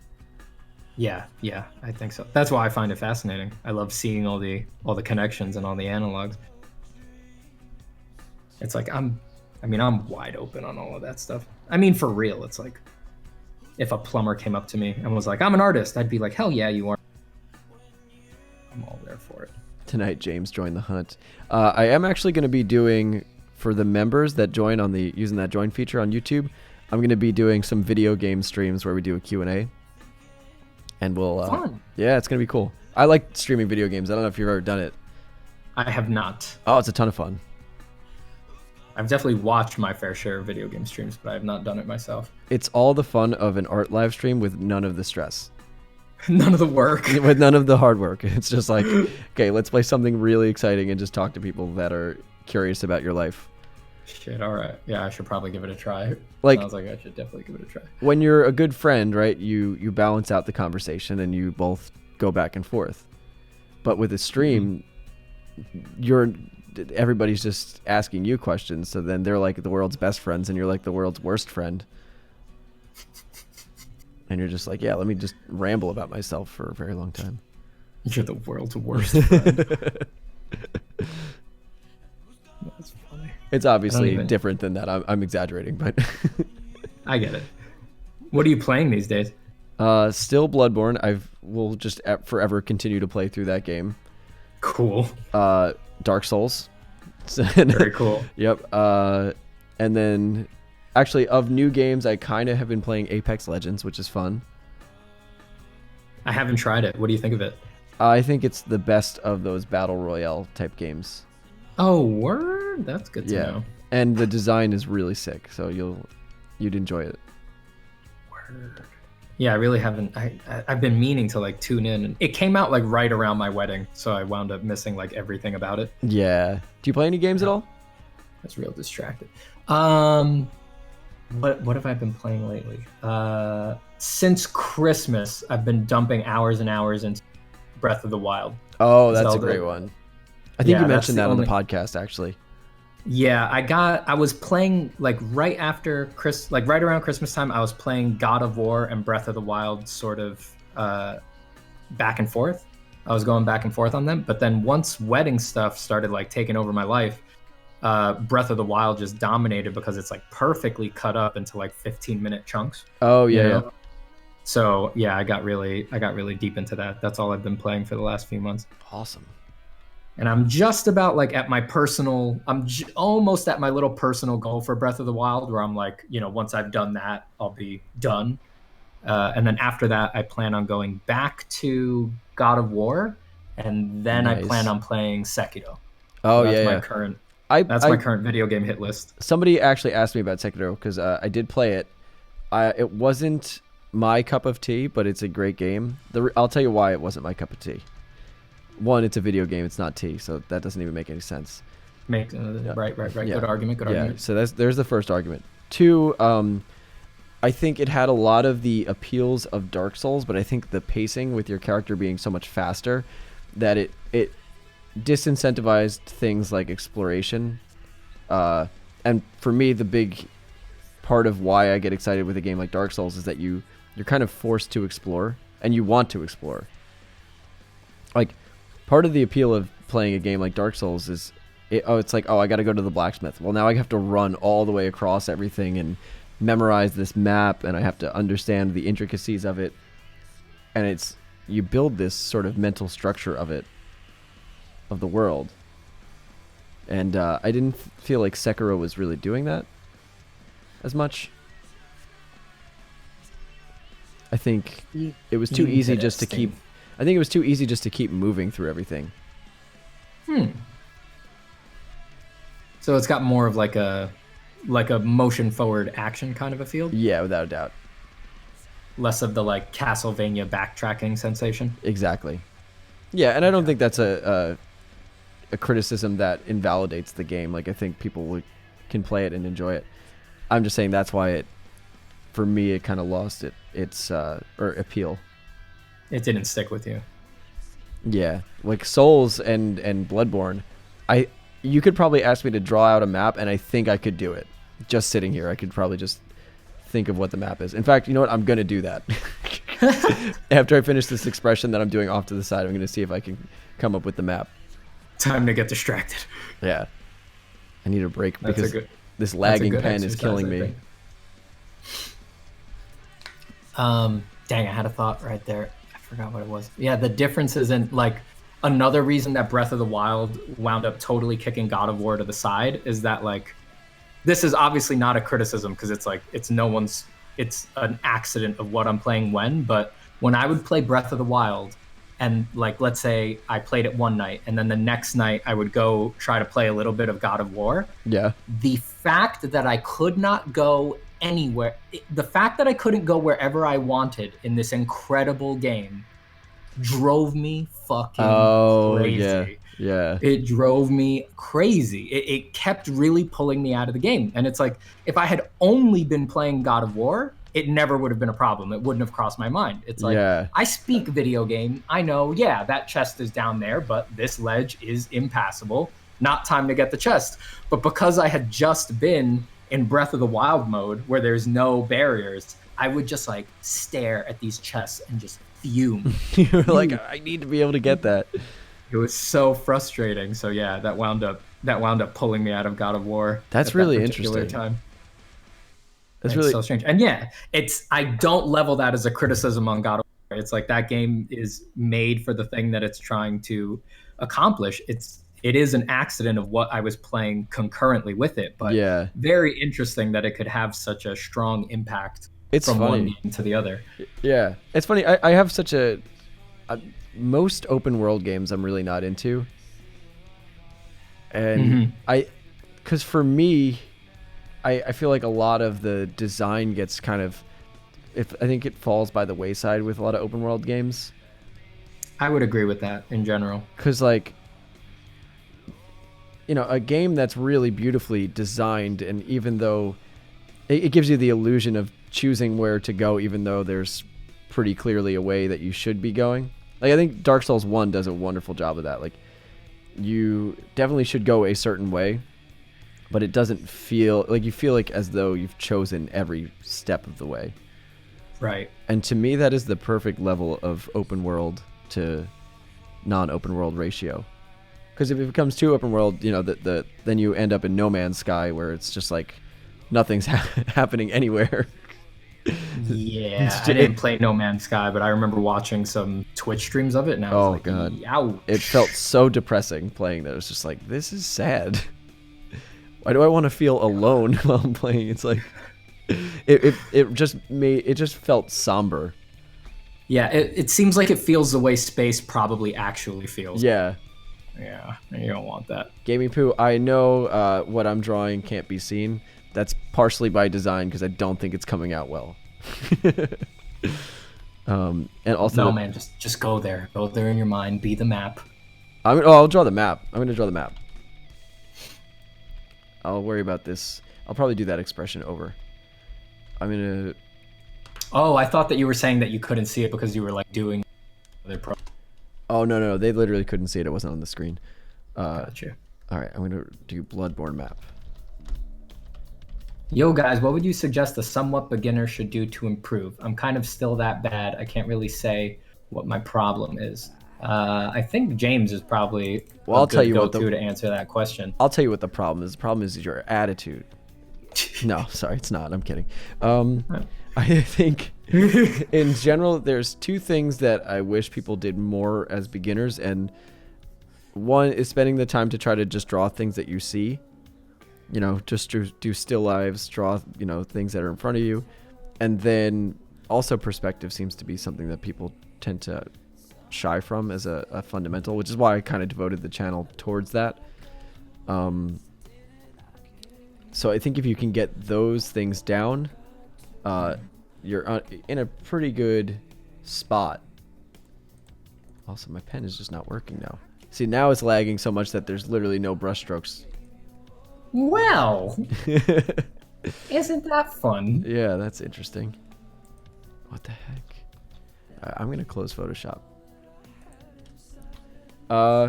What else is there for beginners? Let's see. What did you do when you started? I would agree with James on those points, by the way. How did you start?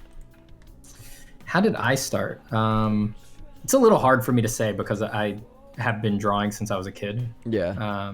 So my memories are pretty damn vague.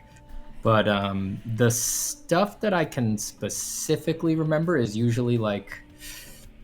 All right, so like I remember drawing a lot of stuff from video games, but the video games that I was playing were like Nintendo and Super Nintendo games. Okay, yeah. So making a drawing of Mega Man is not making a drawing of the way he looks in the game, right? Like Mega Man in the game is a flat sprite, but when I would draw Mega Man, I would draw him like what I thought he was supposed to be Oh, in the okay. game. Yeah.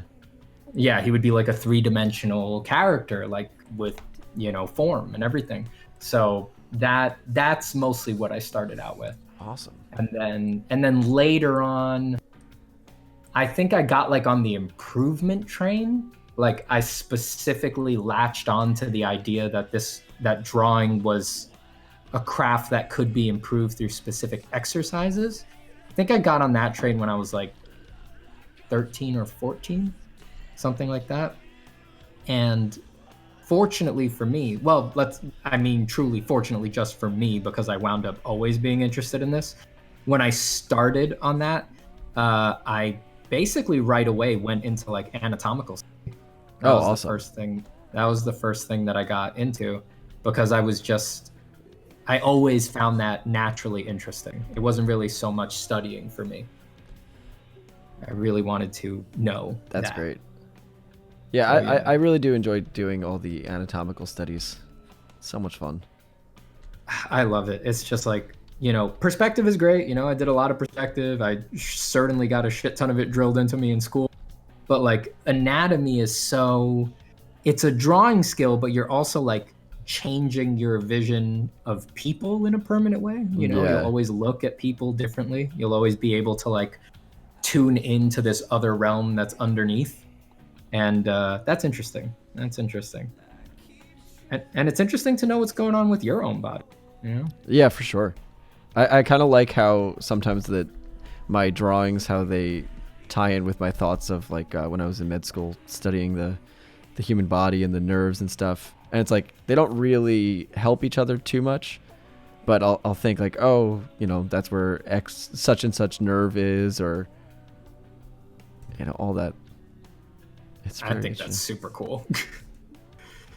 It's pretty awesome. Especially I'm thinking like, I don't know why my brain will just jump to thinking about certain things like underneath the deltoid, or in between the deltoid muscle and the pectoralis.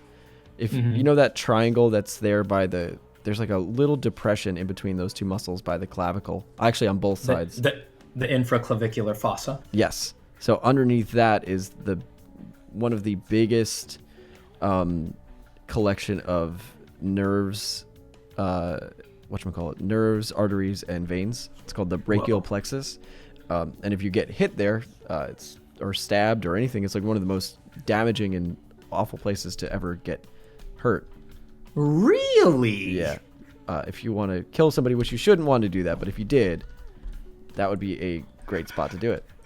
I'll just add that to my notepad of how to hurt people. Yeah. There you go. And then it's like just little funny things like just, I don't know, if you're drawing the face, it's like, oh, what nerve controls that muscle, or all that kind of stuff. Oh man, I think it's that's cool. Fuck that. I think that's so cool. Almost as and cool. I mean, almost as cool as this memorized Bloodborne map that I'm about to come up with. I just want to point out too that so you draw the line like it's useful to know that this facial muscle engages in this expression, but then once your deeper knowledge, like then the nerve that activates that muscle is this one, you don't find that super practical. But I just want to point out that if like you were Alex Gray, like if you were like a weird psychedelic artist who depicts the body like to the full extent, like everything that they know about it, not just what is seen, suddenly that would become useful. Yeah, that's actually a good point. Yeah, it's almost just an accident of your other interests and the way that those have synthesized that particular thing is not useful right now. You never know. That's a good point. One day you might wake up and feel like Alex Gray and start doing work like that, and then you'll find that stuff completely fucking useful. Shit. Weird shit to think about. Yeah, that's a good point. Or maybe I'll do like some zombies or something, and then all of those veins and whatever could even be applicable. Yeah, then for sure, yeah. Then it would totally become immediately relevant. All right, there's some houses over here. So this is the Ofscus Clinic. I'm really going through with this, by the way. Now this is audience, take note. This is how you procrastinate. Yes. It actually is a This weird is the way mental to do it. exercise. It's kind of interesting. Yeah, this has to train recall somehow, right? It's just got to. Yeah.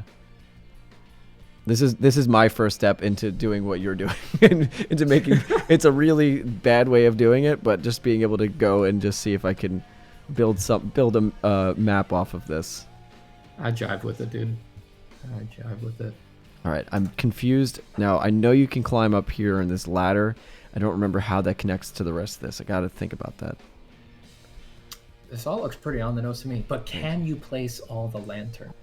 Oh, okay. Well, hold on. That's a good point. There's a lantern. Oh, shit. Okay, now I got to think about this. Hold on. Okay. Over here, there's a staircase. I think this brings you to the first lantern.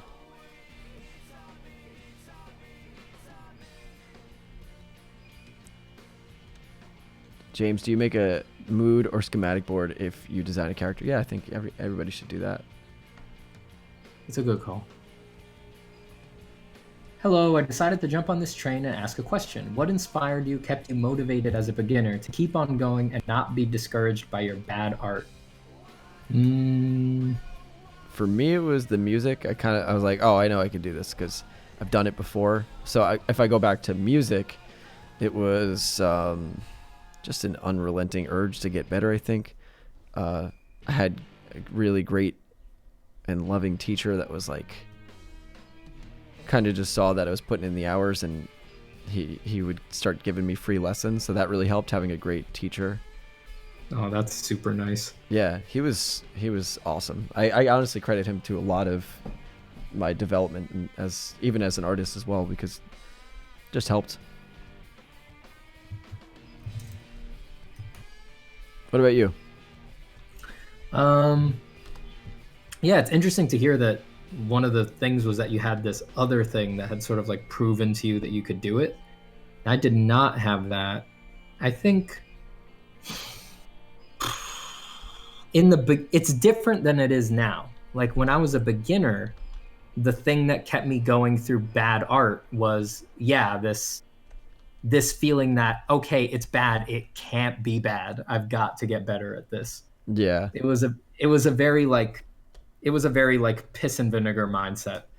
It was it's like if I tried to have that mindset, would not hold me up now. I would it would drain all of my energy. You know, that was a mindset that really worked for me as a young person who had a lot of excess energy. Yeah. That it works for that, you know. I wish I had something more sophisticated going on, but really, like, art was the only thing that really captivated me in that way, and I just it had to get better. It had to get better. So every bad drawing just made me want to practice more. Now it's different. Now bad drawings just kind of run off of me like water off a duck's back, you know? It does get easier to sort of just ignore them after a while. Yeah. Yes. That's it's a good feeling once that starts happening. Because there's definitely a painful middle zone where bad drawings led to brief